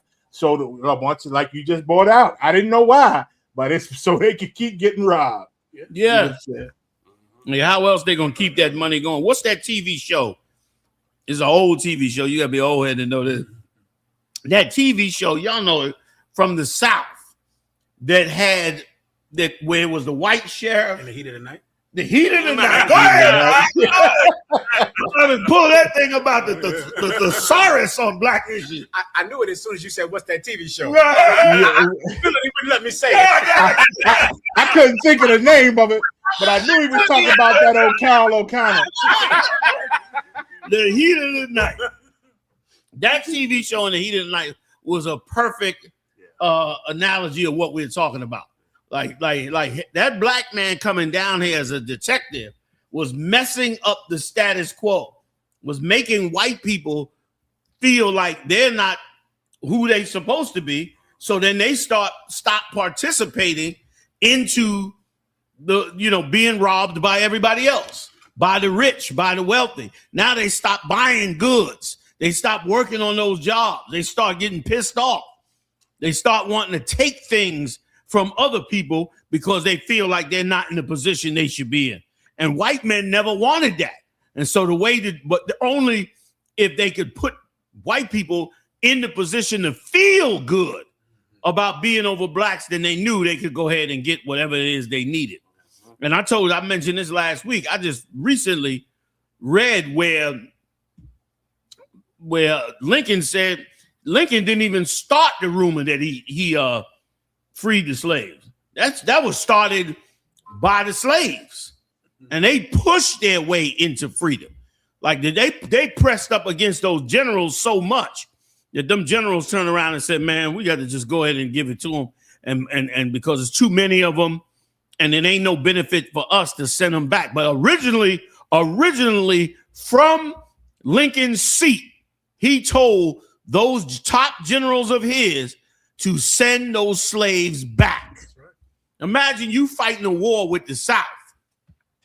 You trying to beat the South. The slaves are running from the South to come join you and help you fight the very people that's about to overthrow your country, and you tell your generals, tell them to send them people back. Could you imagine? Now you're going to re-strengthen the South because you only want to win this war if it means you can get no help from black people. Like you don't want black people to dare have any glory in taking over this war. That's why they never bring out as much as they can about them Buffalo Soldiers. And the fact that they called them Buffalo Soldiers, saw all that black hair and saw the way we ran like Jesse Owens across that damn field and was vanquishing the hell out of the Edomites. They'll never tell the whole real story. They said, man, if it wasn't for them brothers, man, England would have did them in 10 times over, especially on the coast. When England came with them ships near that coast and was firing those weapons off of those cannons off of those ships, them Edomites was getting slaughtered. The brothers figured out how to get out of the line of sight of each of those cannons and started tearing them up when they got on shore. Them soldiers got down. But once again, in our ignorance, we went and joined the very people that was killing us. That was in our ignorance. When, boy, we need to join the Lord. And we're going to really see something.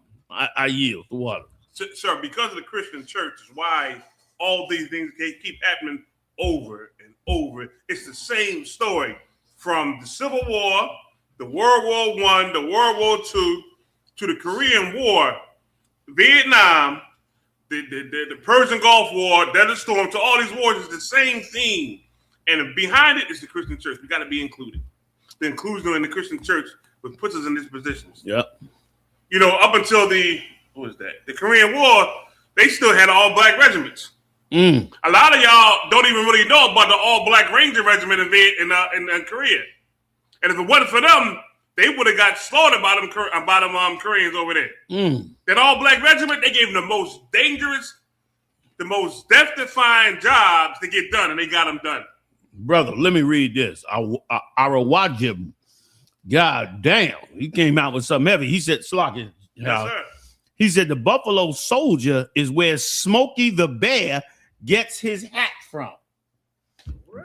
There's more.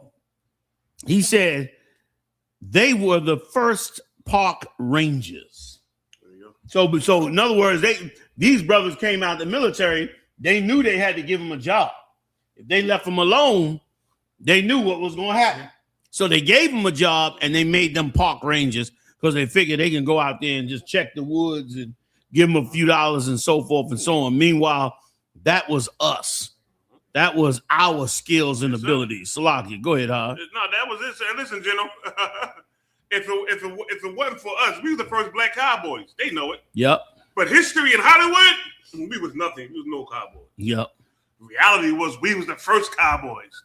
We was the ones getting on under the cowboy theme or term. It wasn't Esau. It wasn't our oppressor. That was us. Yep.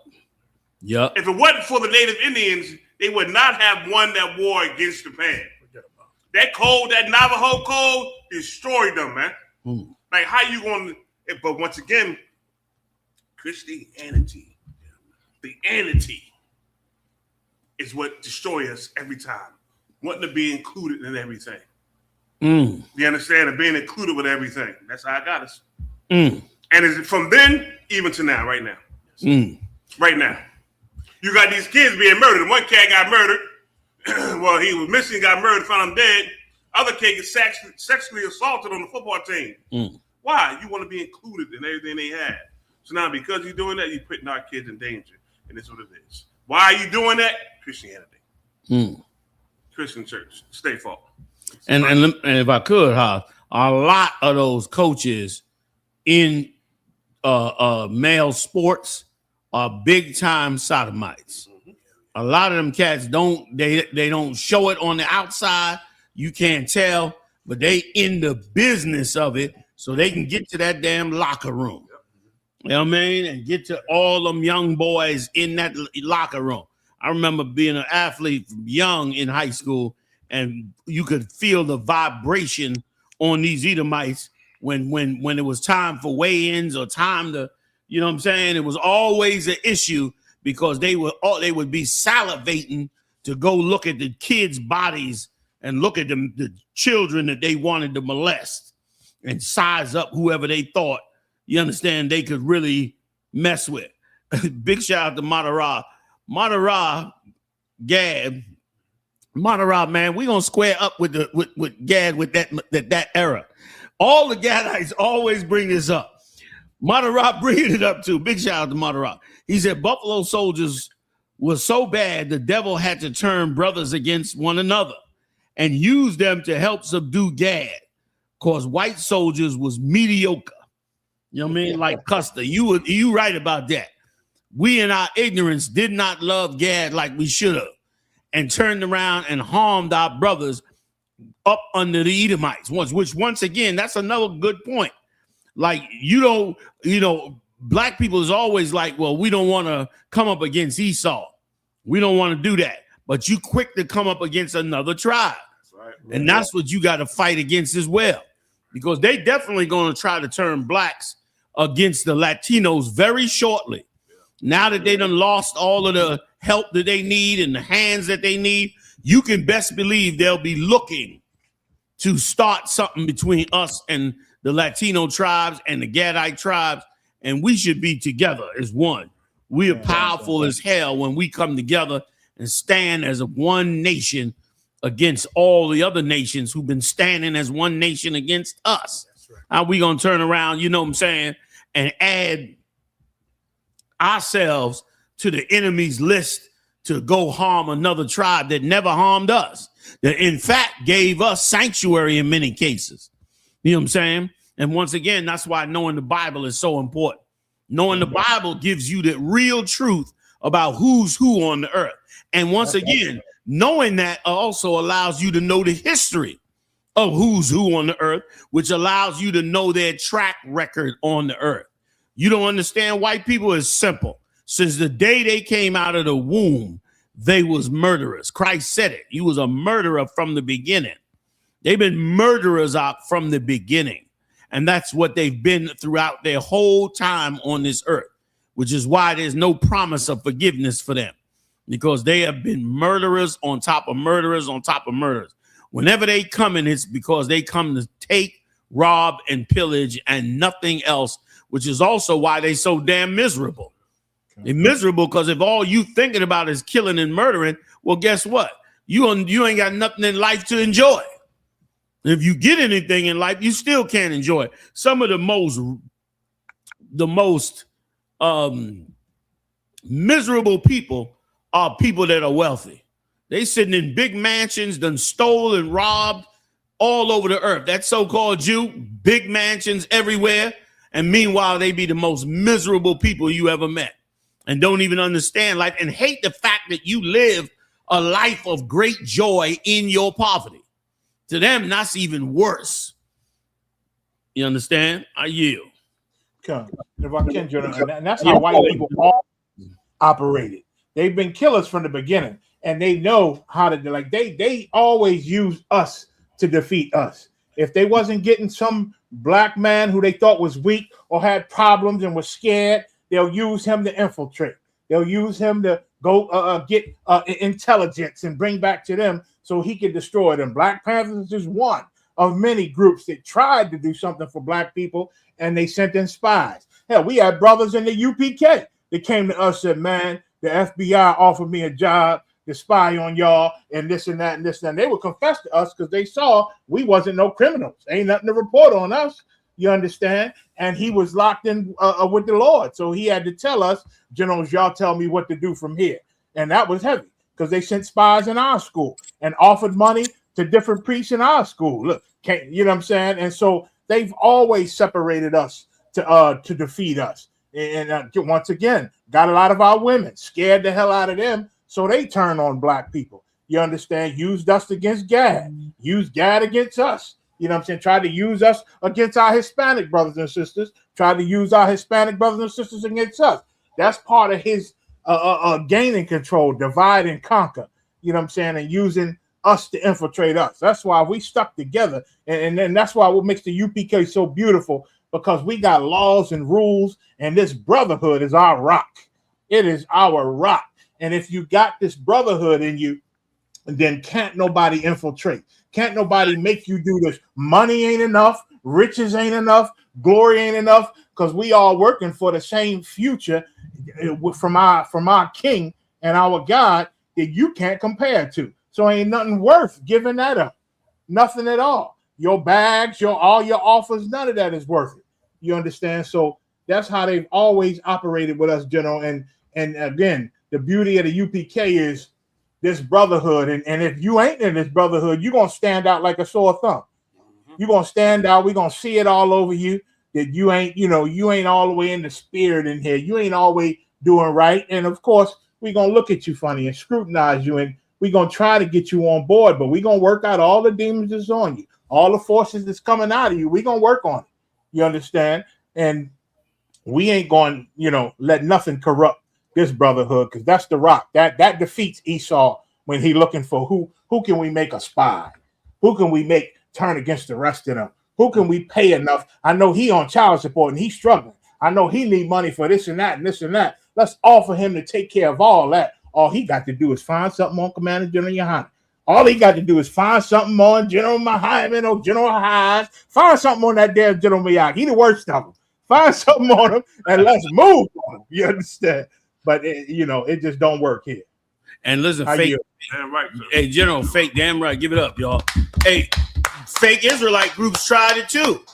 They went and sent men in here on a spy trip, and the men came and confessed that they came in under, like you dumb and stupid as you absolutely could be. And here's the thing that everybody miss when it comes to these outside things is that the Lord is in the middle of it. Right. I say this all the time.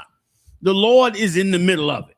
Like you playing in a place that you think this is just about your carnal ability against our carnal ability. You're a dumbass. The Lord is in here. And even though it looked like you could pull something off, the Lord always destroy it because, of course, he's in the middle of it and is going to make the moves that you can't see. He said, have I not made the eye that I can't see? He made the eye. You can plant a microphone in here, but the Lord made sound. So what the hell are you doing? You can plant a camera in here, but the Lord made the eye. So what are you doing? You're not doing anything, man. You're not doing anything. You're gonna have hundreds and hundreds and hundreds of hours of tapes and all that kind of nonsense until that cat that you send up in here realize that the brotherhood is in here and that what you got him doing is evil as hell. So none of that even works. A lot, there you go. That's right, sir. Hey, and I want to shout out Princess Kanayagi. You right. She said, I remember when IUIC did it, posing as women. Well, the IUIC guys was posing as women, trying to get women on their groups, trying to take our women into their groups. I yield, sir. I forgot about that. They sure did. I mean, what the hell? You know what I'm saying? Once again, that shows that you really, your trust is in your carnal ability. Your trust is in your police skills. Your trust is in your ability to spy. All that clandestine, dirty shit you learned in the world, you now bring it in here and use it against brothers in the truth, thinking that it's going to be effective. And now that's why they walking around, people throwing them out their stores and disrespecting the hell out of it and all that. Because, of course, when you calculating things and you don't go before the Lord, you calculating something carnal. And it looked like what you calculate looked so right. Let me tell you something. It probably looked so right to the United States to send them aircraft carriers into the Gulf and was going to take over and destroy Iran. It probably looked so on paper. They probably said, man, this is absolute superior firepower. We send this down here and send these jets and this, that, and the other. It's going to be a bloodbath, and the people are going to turn against them. That's what they counting on in Cuba, just like they did in Iran. But they fumbled the ball in Iran because those people cared more about what they were standing on than what you were standing on. Like the Lord is in the midst of everything going on in the earth. And without a doubt, the Lord is in the ISUPK. That ain't even no question. Yeah, right, sir. That he's up in here making things happen. You know what I'm saying? So I yield on that. You die. Come on, give me some more, man. Oh, y'all was gonna say something? Let's get some more. You die. Let's see what we got. Come on, sir. Loud and proud. White supremacists take over D.C. as Trump celebrates the return of slave owner statue on July 4th. Right. They returned a slave owner statue. Give me more on the statue if you could. Now listen. Now let me tell you something. If you're a white man, bring that picture back up or the picture of the statue, either one, whatever y'all got. But let me tell you something. If you're a white man and this is what you celebrating, you're a pussy. I mean, I got to just tell you, like you done destroyed the Lord's chosen people for 400 years. And the best thing you got to glorify in is a 1800s slave owner. Like bringing back slavery is the best thing, is the only thing you could try to stand up and have some power in. You can't fight Iran.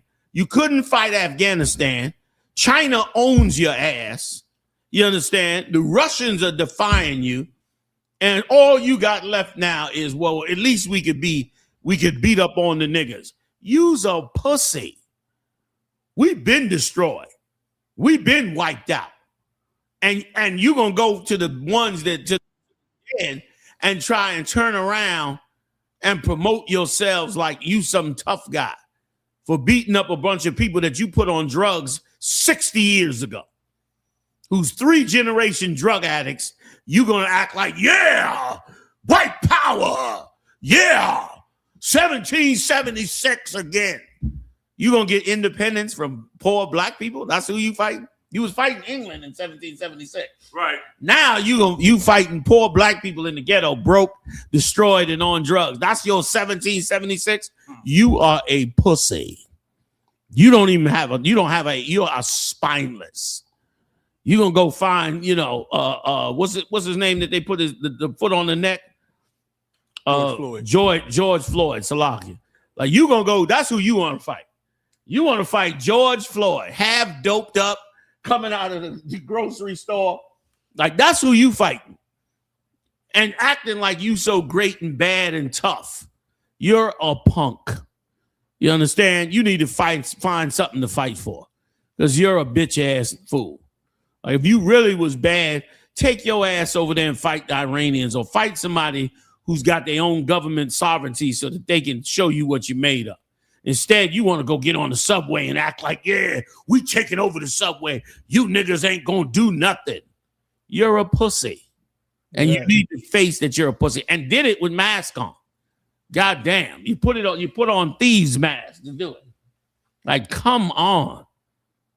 Go ahead, you die. You got more? Y'all got footage on it? You want to play the footage? You got any footage that you do want to play? I see the one where the sister's on the train.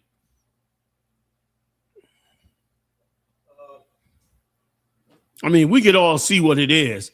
These ain't nothing but a group of pussies that got together and decided they was going to act like we own the town again, as if we took the town. We in D.C. We running D.C. We all up in the streets of D.C. Niggas is getting high because of 400 years of being under you. And let me tell you something else, too. You should not stir black people up. You shouldn't do that, because you're not equipped for the chaos that we bring out of the hood. That's not something you white boys want in your life. I've been saying it for the longest. They ain't gonna be happy until they step out there and they see people who you have done so much evil to, that you have destroyed their families, put their children on drugs, sent their husbands to jail, turned their women into prostitutes. You about to see how they gonna act when they go off the line. You love to go off the line. You ready to beat a black man to death, put your knee on his neck. You ready to mishandle and abuse him in any way that you want. But are you ready for the anger of these same black people that you want to slaughter? Are you really, really ready for that? Do you really think that your AR-15 is gonna make you equipped? I watch you white boys on them videotape. You got lasers, you got scopes, you got straps, you got Picatinny rails, you got certain ammunition with certain grains on the bullet. You oiling it up. They got the mat oiling it up with the rifle oiling. Nigga, is you crazy? A nigga gonna pull a shotgun out from under the bed full of dust and wax your motherfucking ass. Like, you's a dumb ass. You ain't gonna do shit. Here's what you gonna do. You're gonna sit around and wait for the government to do it. That's what you're gonna do. You're gonna sit around hoping the day comes that the government can roll tanks into Chicago. So you'll be the bitch ass white boy at the back trying to act like you all part of it, when your bitch ass ain't doing anything. Go talk to them boys that actually went to war. Talk to them white boys that came back from Afghanistan and Iraq and other wars, the Korean conflict and all. They not playing around with you dumbasses. all the money that they getting right now in America from everywhere all over the world? You think they playing with you dumb-dumbs? You're a punk is what you are, man. And you need to go sit down somewhere. Black people talking against white people is because black people are destroyed. You acting like it's a revolution against us. 1776. You dumbass is people that's poor, struggling, suffering, lights going off, can't pay their rent, can't have a relationship because both parties got emotional problems, eating bad food, poisoned up with garbage, influenced by drugs every day, hated by you and all nations for 400 years. That's who's sitting in the ghetto, Mr. 1776. You dumb, stupid idiot. That's who you gonna fight. Yeah. Give me a goddamn break. Give me a break. And then again, you don't fear the Lord.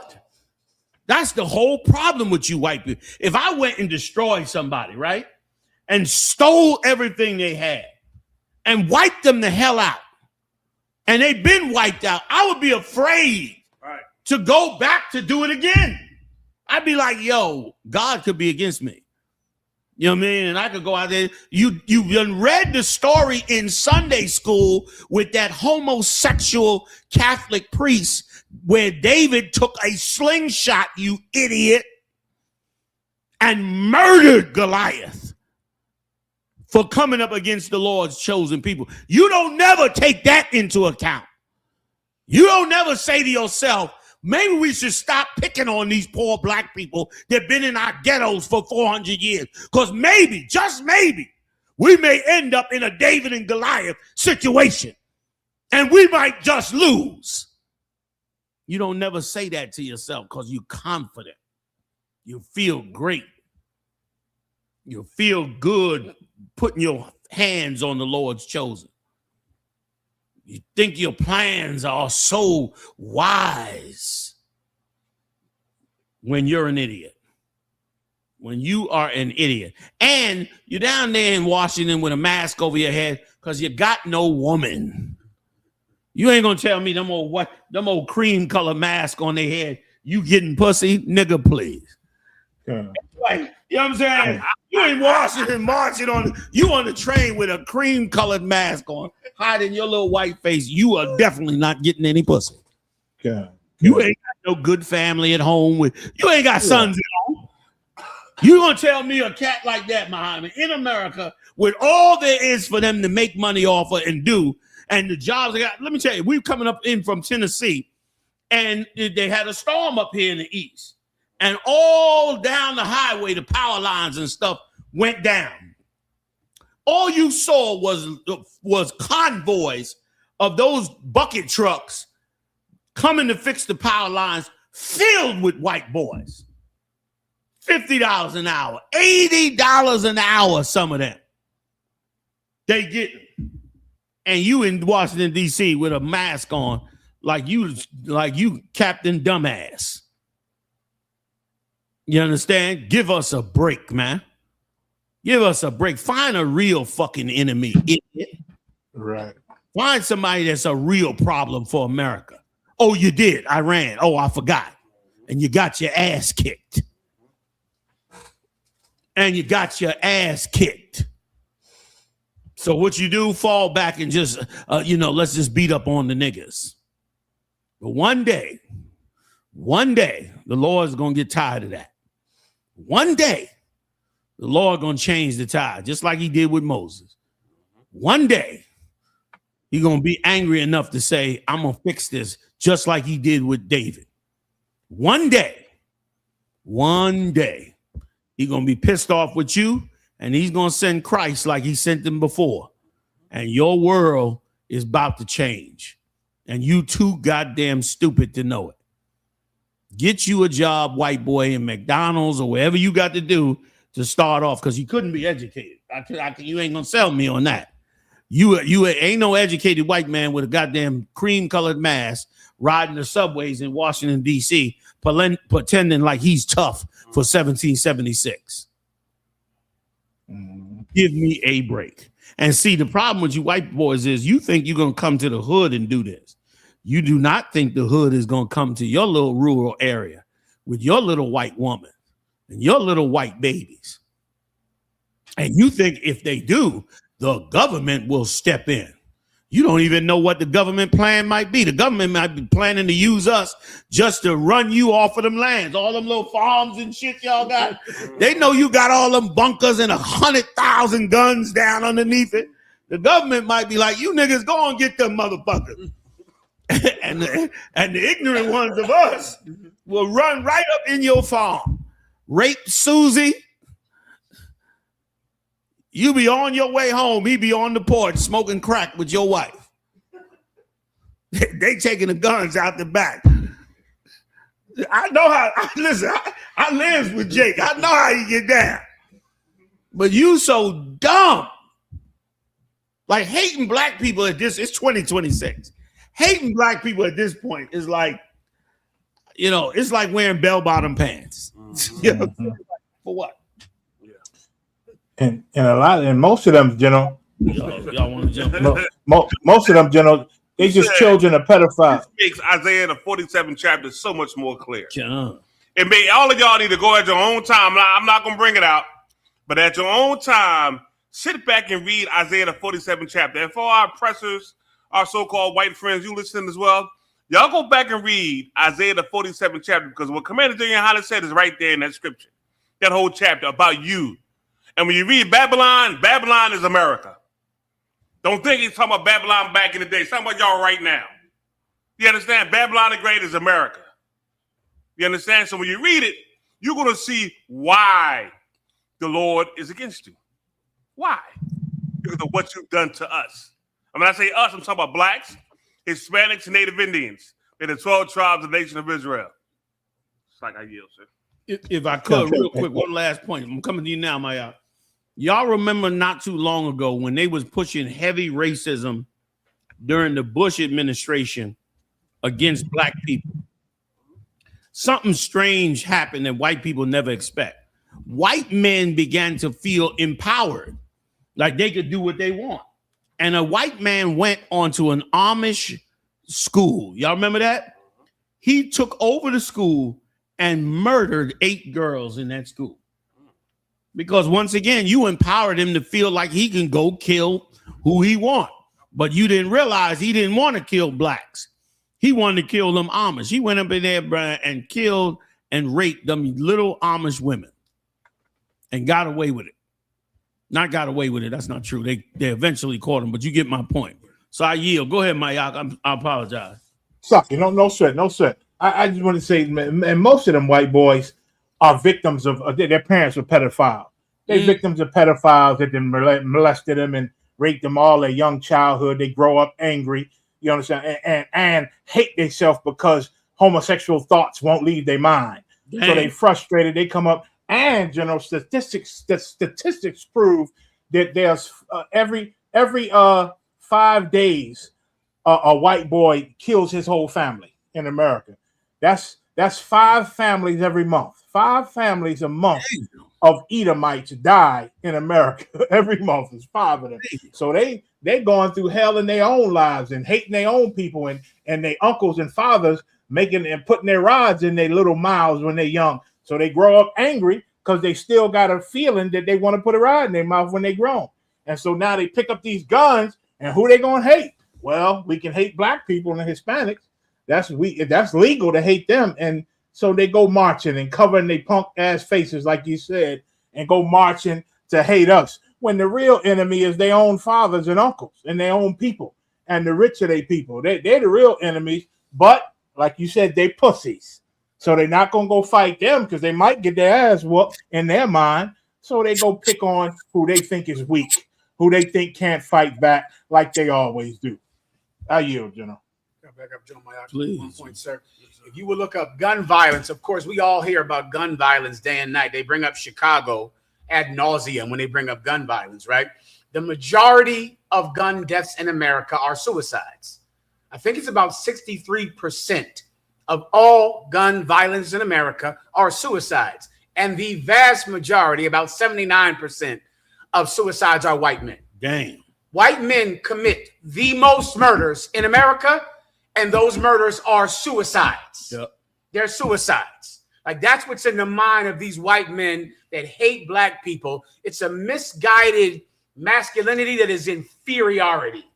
It's like it's inferiority masking itself as masculinity. Why? Because their fathers molested them, because their uncles molested them, because the football coach molested them, and because their woman is attracted to blacks and Latinos. Their wife day and night fantasizes about having sex with a black man. They know it. They tell the white boy their fantasy. The white boy goes on in the internet and sees his wife is constantly fantasizing about having sex with a real man, with a better man. I think sometimes, sir, a terrible result of slavery was when it was at a slave auction when white men had to see a black man naked. Damn. I bet that reverberates to this day. Yes. I bet it goes through the lineage. The first time that white man who thought he was our master, we dropped our drawers and showed him who was the real master. Damn. During the time of slavery, when those pants came down at the slave auction, and he thinks he's the master. And then finally he sees a master is finally here. Like, you can't fake it at that point. point. No, sir. No, that's for real. Ain't no spin when at that point. No. There ain't no spin in the locker room. No, sir. No. Either you are, either you am, or you am not.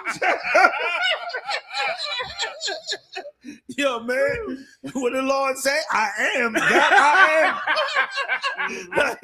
Like, ain't no spin at that point. Salagio. That's it, sir. That was all. Hey, I wonder if I could real quick. Tribe of Issachar always coming strong. Big shout out to him as well.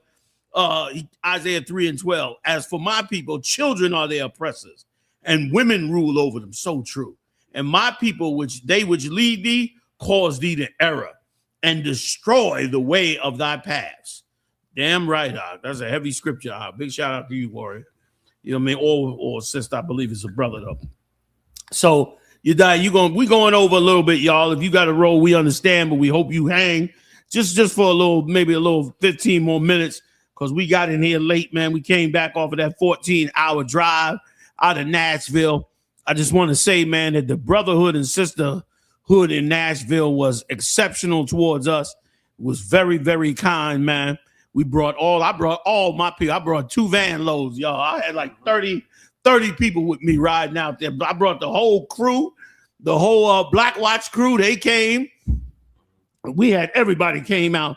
And the brotherhood and sisterhood that was displayed out there was absolutely the best.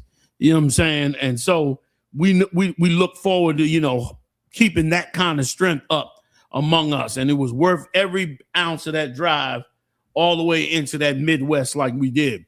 So big shout out to the Shock, newly raised captain, up in the game. You know what I mean? And as well as Yaramaya, big shout out to him in Atlanta. Up in the game, and we look forward to seeing more. So where you taking me next? The next 15 minutes. Go ahead. Khan, sir. Mississippi cops shot and killed a black baby, claiming they feared for their lives, but an independent autopsy is blowing their story apart. Come on, give me some more. Damn. Khan, sir. Rotten. Khan, the legal team for the family of a 1-year-old boy who was killed by police is raising new questions in the case. Attorneys Ben Crump and Van Turner shared preliminary findings that an independent autopsy during a news conference Wednesday. We're here fighting for transparency, Crump said. Black people have eyes and you have eyes, and you saw the video. The autopsy was requested by the family of Cohen Wiley, who was shot by an officer in a Walmart parking lot in Sanatoba, 40 miles south of Memphis. According to Crump, the autopsy showed the bullet that hit the child came through the car side, not the front. Damn. So he just fired into the car. Just didn't give a damn. Like, that's the kind of terrorism we got to suffer.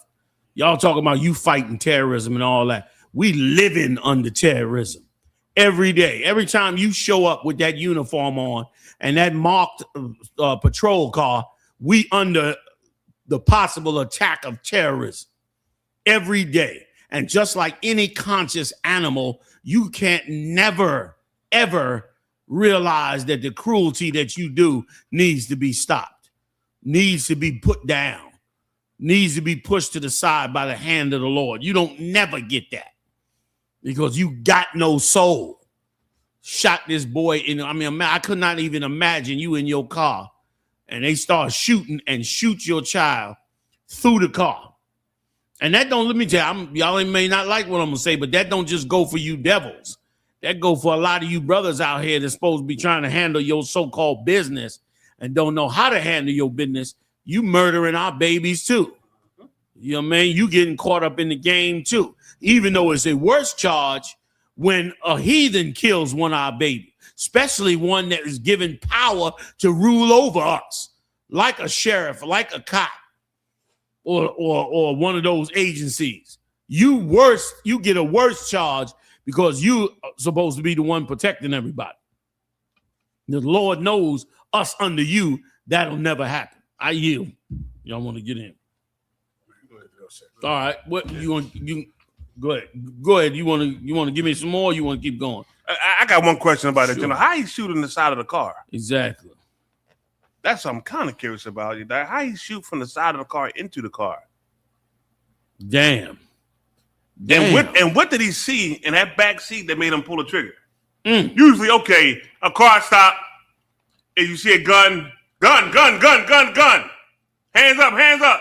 So what did he see that made him shoot in the back of the car? He couldn't have saw anything because the door was closed. He shot through the car. So it was nothing that he could see. You know what I mean? I know what it is. It's the usual white boy fear. Yeah. And let me tell you something. Let me tell you what's getting a lot of people shot by cops. That's all right. That's my fault. That's not you. That's me. That's me. I mean to cut you off, Haas. No sweat. But get me right on this.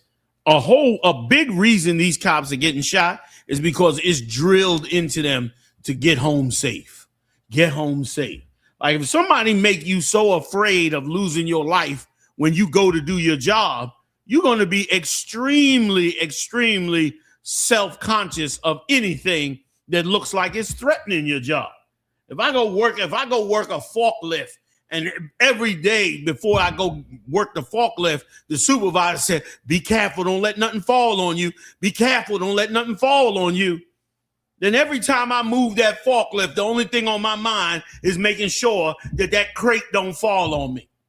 I'm ducking, I'm hiding. If any little movement come, I'm getting out from under the forklift. I'm doing everything I can to make sure that I don't have this crate fall on my head. The same thing go for cops. Get me right if I'm wrong. Cops got the same problem. Yeah, they telling them you got to get home safe. You got to get home to your family. These cops sitting in some room somewhere getting drunk every night. They ain't got no goddamn family. Family been left them. But they still got it in their mind. You got to get home safe. You got to get home safe. So what does that mean? I got to be now hypersensitive the minute I see your black face because the misconception in my head is that you're such a threat that I have to keep the idea of getting home safe right there on the tip of my mind. And as a result, if you move your goddamn finger the wrong way, to me, it's a threat and I'm killing you. Okay. Go ahead, Hans. I'm sorry, sir. Okay. I've been playing this over in my head for a while, right? Right. And just from doing a job, making car stops, and some car stops you got felony car stops. It's a whole different car stop. It's a whole different thing, right? Even with the get home safe stuff, right? And all that, it take you seconds. I mean, maybe milliseconds to pull your firearm out. It's set in this. Your holster is set a certain way where you can unclick and have your firearm out in less than 2 seconds. So really, what are you looking at? What are you afraid of? You understand what I'm saying? That you got to shoot through a car full of people. Now, if you're going to shoot through a car full of people, that means that car has people in there shooting at you. I mean, you got an active target, somebody actively shooting at you from that car. So now you got no choice but to shoot at the car to stop that threat. Right. Where was the threat at? Right. Where was the threat that you had to shoot through a car with a baby in the background? Let me tell you something. In firearm safety, they teach you that you got to make sure before you pull that trigger, you got to look at your target and what's behind your target. And they teach that as well in law enforcement. So what was going on here? Like, I try to play this in my mind, like, what could have happened that made him do this here? And I can't figure, even the car was dark. Even if the shit was dark, you still ain't gonna shoot blind in the car. I've been in a situation where it was dark, my flashlight died, and the cat was shooting at us. And when I put my flashlight on him, he was loading his gun. He had 2 guns, he was reloading. But I didn't take the shot, goddammit, because I couldn't see him. So even if it's dark, it's still no excuse. Like, it's still no excuse. Like, witness. Okay, so I work with a lot of cats. They came from the suburbs. A lot of white boys. A lot of white boys was scary as shit. They had fear in their heart. They were feared. They were scared of you brothers from the hood. I'm telling you right now. They scared as hell of you. And the only thing they knew they had against you was the fact that they could pull a firearm and shoot you. Or shoot at you. And in their mind and their eyes legally. They really were afraid. This goes back to a lot of things that this country is built on. When I went into our precious military and I found out by having classes, they really wanted brothers from the ghetto because of how we was raised. That hard, tough stuff you got in the ghetto you come from, they wanted you in the military. Because they knew you could take some hard stuff. But we got to have the Edomite over them. Can't let them lead themselves, but we want them because of what they've been through.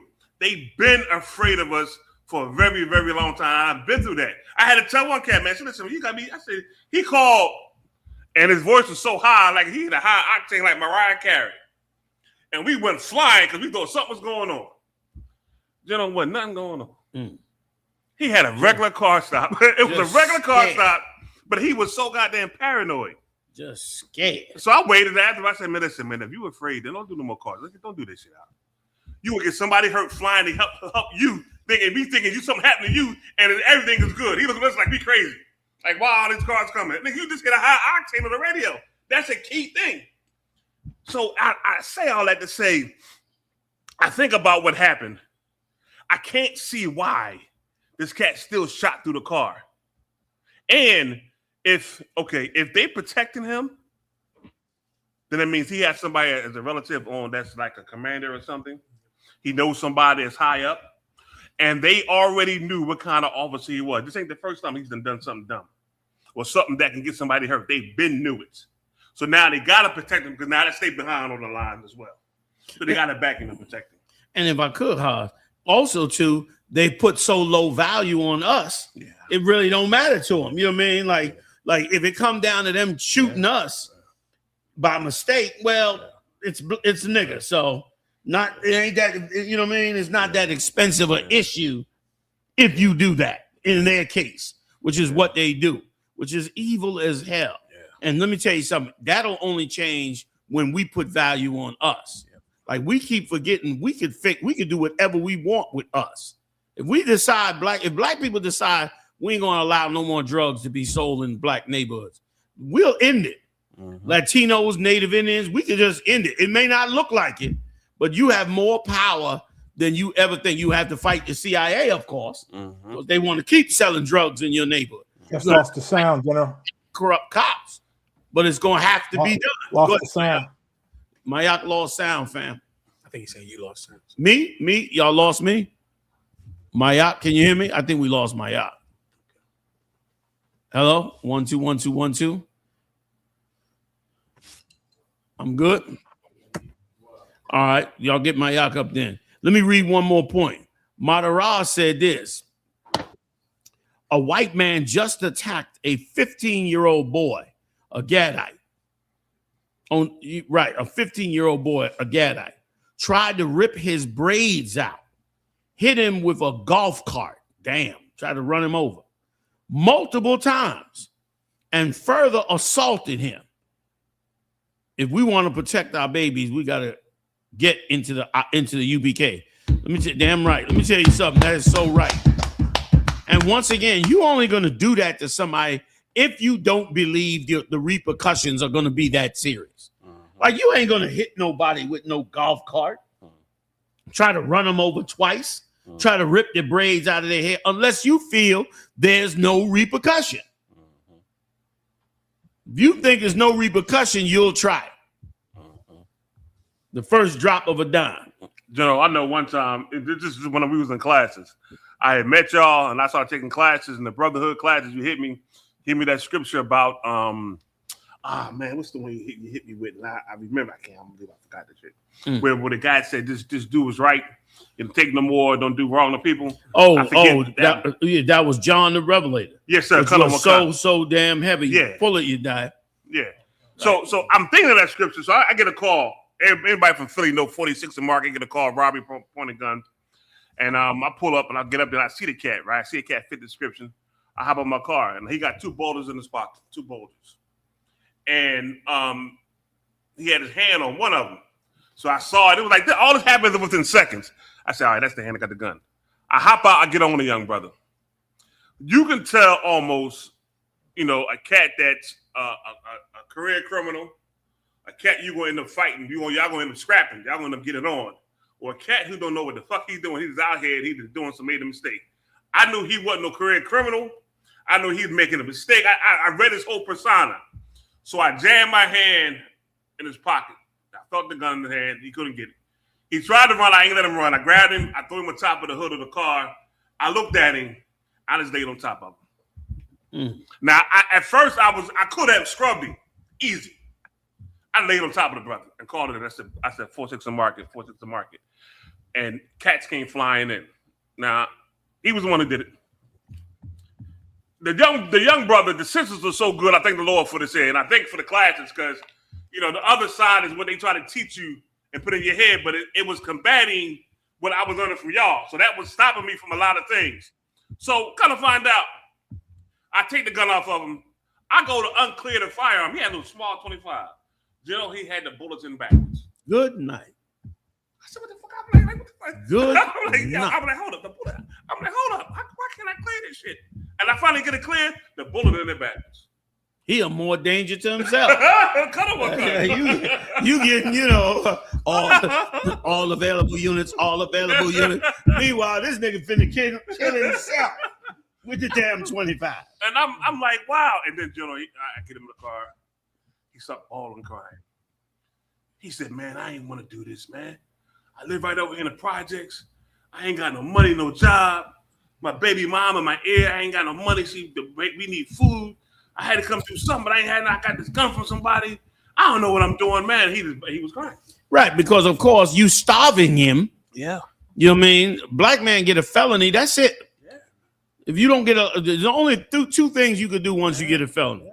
You either get a license to do something, or you got to get a career when you get a college degree where your career will allow them to bypass your felony. Yes, sir. If you don't get one of them 2 things, you relegated to some menial job, or if a job at all, for pretty much the rest of your life. Yeah. And of course, white people don't even come up on their radar when black people say, man, I ain't had no job, I ain't had no way to survive.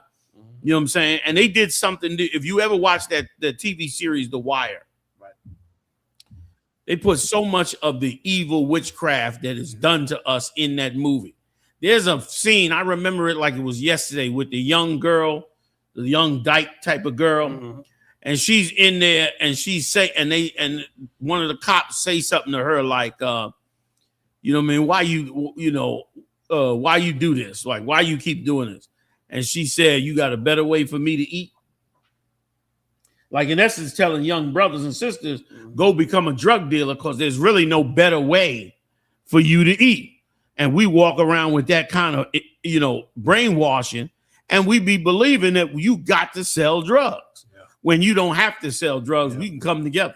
Yep. Coming together is how you going to really survive, because it's going to be worse when you get locked up. Like, you sell drugs and get locked up and they take the drug money, raid your house and take your little stash, you're going to be in jail facing drug charges with no money. Yeah. With no money. It's going to be hell. They're going to take that money out, steal it. The sheriff going to steal half before he even turn it in. Before it even make the evidence locker, he done broke his piece off.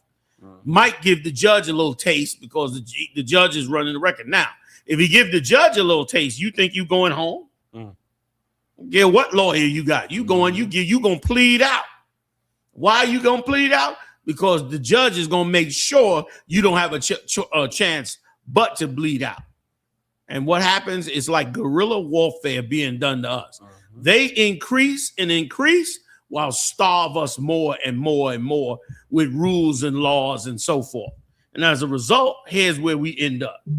We don't have to do none of that. And another thing, man, like on the same avenue, Black people, Latino people, Native Indian, you got to free your mind.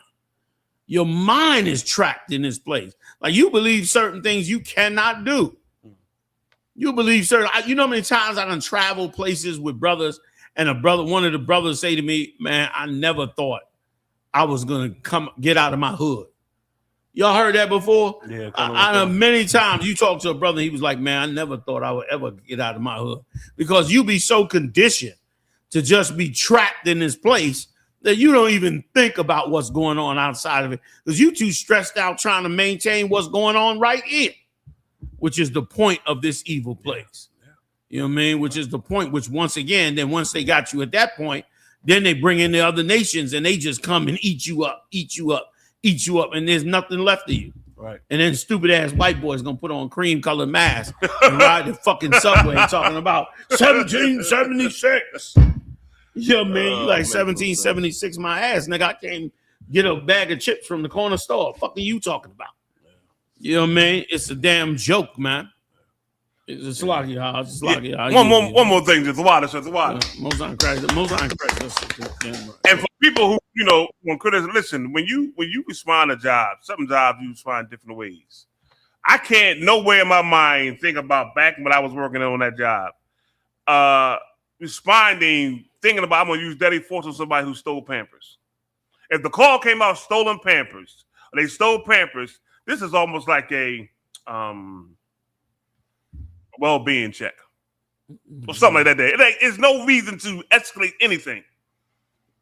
Take your time, find out what's going on, you know, go through the proper things, find out what's going on for the store, for the people. Be real smooth and cool. You can get it over and done with. It ain't no man with a gun, fight, shots fired, robbery, pointed gun. It's none of that. This is just a call for Pampers. Are you kidding me? Even if it's a theft call for Pampers, okay, fine, it's cool. You in there, guns blazing. You know what I mean? They done called you for the you know what I mean? For the Huggies. Yeah. You guns blazing. Who got the Huggies? Where they at? Give me a fucking break. Yeah. Go murder somebody's child for that. The Huggies missing. Yeah. Come on, man. Fuck it. And listen, I was an instructor for law enforcement as well. Damn right. And I know the rules on how you supposed to pull your firearm and how you supposed to do it and what reasons. And they got a chart, they got a table that you can come in on any job, on any given thing, on how to come into a job with the tools you have on your belt. They tell you all the time the gun has to be the last thing because you can't really come down from that. Damn. You understand what I'm saying? You show your hand when you first thing you do is pull the gun. They know you're punk, you scared. Now you can go down to the spray. Like it makes no sense. You work your way up to it. You know what I mean? But then even with that, you got de-escalate the situation. What makes you pull? What makes a theft of Pampers turn into a 1-year-old baby dying because a cop shot into the car? You kidding me? Shot into the car. Like it makes no sense. It makes no sense. That one young brother who I stopped, right after that, I got hurt on my job and I was off the job. My job was calling me to go to court. I had about 6 cases. They were all felonies. It was either guns or robberies or drugs, all felonies. And I couldn't go to court for none of them. They was calling me. I said, I can't go. Then the DA's office started calling me. This is 88 so-and-so. We need you. I said, listen, I'm out. I said, I'm off the job. I got hurt. I'm injured. I can't. You have to contact my lawyer. And they kept calling me. Why? Because without me, there is no job. I'm the arresting officer. So now I knew that going in, and all I could think was, I pray that that brother changed his life. Left him in the streets alone, and all the other cats left him alone. You know what I mean? Did what they had to do. A couple of cats was on parole or whatever. They got jammed up. But other cats who didn't, they basically really got off. You understand what I'm saying? But I still can't. I keep thinking about this story. Damn Pampers. Are you kidding me? You know what I mean? Somebody stole some damn Pampers, and now a 1-year-old baby got shot and killed. And yes, sir. If I could, Haas, And this is something that black people and Latino people, you better learn this, because we come into this time a ton. A great majority of these incidents happen simply because some white woman felt like lying. You know how many brothers done been lynched, killed, murdered? Emmett Till. How many of them been murdered because some disgusting Karen, as they call them today, turned around and picked up the phone and lied on somebody, like they lied on this sister and said she stole the Pampers. Meanwhile, they just happened to see her, probably saw her beautiful child, saw her upbeat, supporting the kid, buying Pampers, living her life, living her best life, while this white dog is sitting in Walmart working the register. Man left her, 10 cases of beers back, left her ass, and now she's miserable in the house by herself. You know what I'm saying? And see this black woman, beautiful, built, with children, producing, and just look at her and feel cheated out of life because you went to take her life and you ended up losing yours. So what does she do? Pick up the phone and call the cops and tell a lie and say it in such a way that rattles, that makes them come running to come do some harm. Make the black woman look like she's some, drug addict. This woman, I think she's on drugs. I don't know what it is. She ran out of here, refused to pay, took the Pampers. That's how they call. Meanwhile, the woman in high heels and walking with her beautiful children and so forth, but they'll make it like you are some crazy radical black person. So now here they come, guns blazing, halfway simple, and shoot right into the damn car. Here's what Arawaja said again, Arawaja Bungad. He said, Zechariah 11:5, whose oppressors slay them and hold themselves not guilty.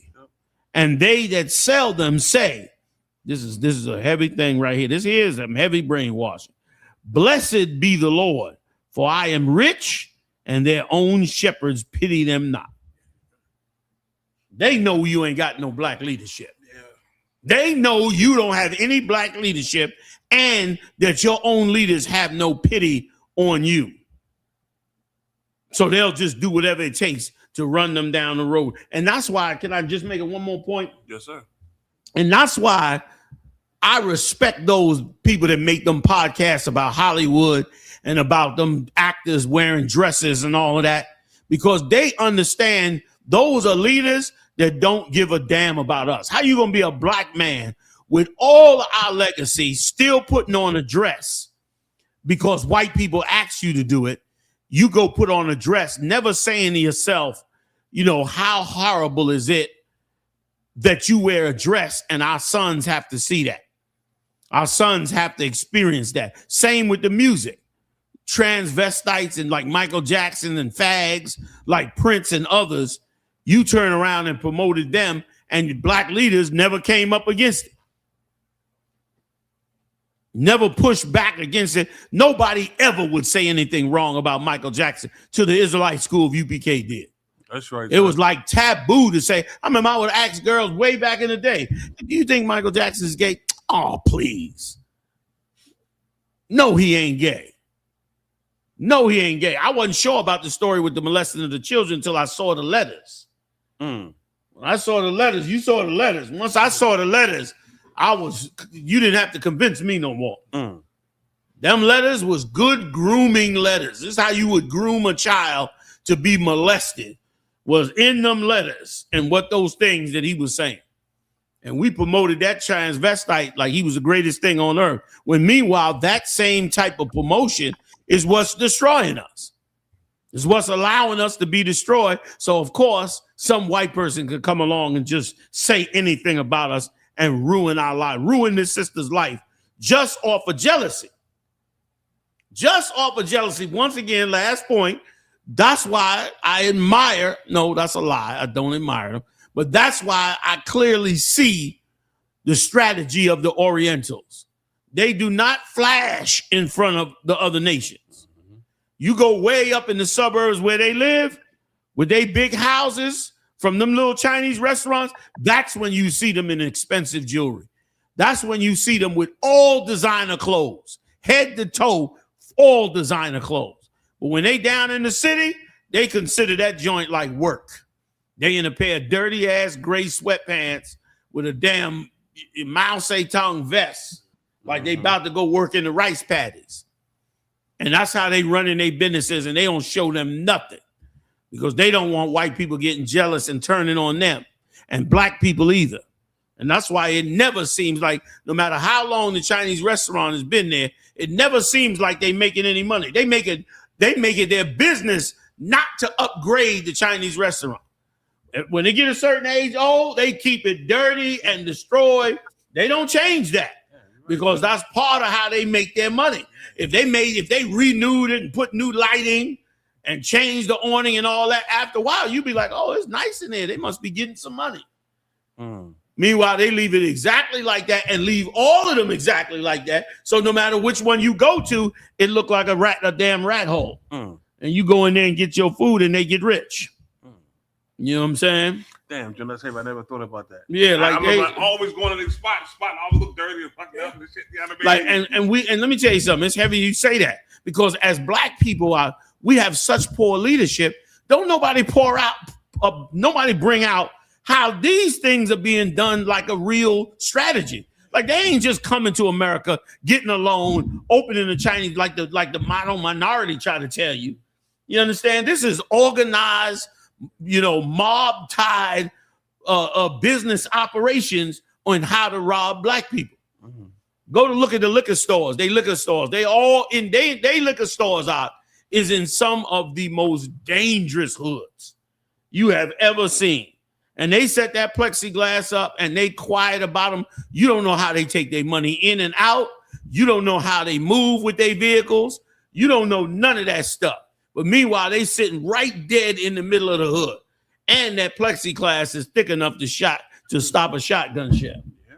So, you know what I'm saying? Like, they got a full strategy. But where's ours? Our strategy is just to get emotional and attack one another or attack one of the other tribes or one of the other tribes attacking us. That's our strategy. And it's bad business. And it only comes because we got bad, horrible leadership. And if you don't pick your leaders, the white man will pick them for you. Like you're supposed to look at leaders and say, that dude over there is radical. But I like what he's saying. He's teaching that. We're gonna support him. Now, when the white man come along and say, he's not right, he's too radical, he's too this and that, what the fuck do you care for? He's fighting for you. You're supposed to be like, well, we don't care. We picking him. Now you got to deal with him.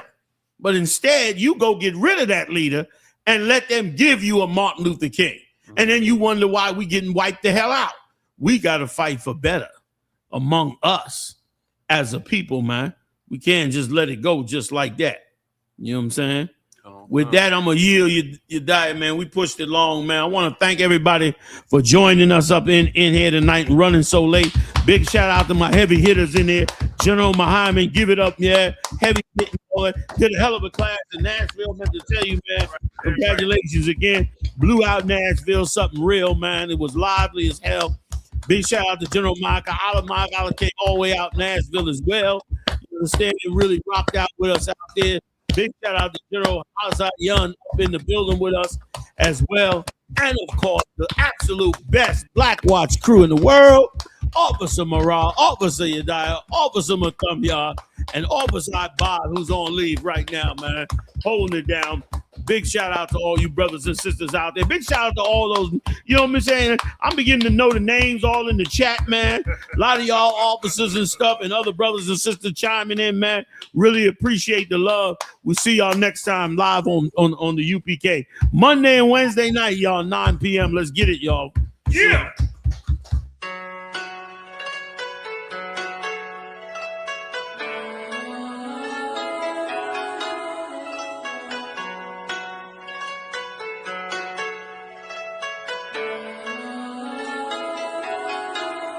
Yeah, Babylon is falling.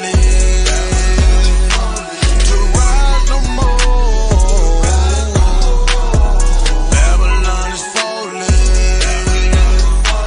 To rise no more.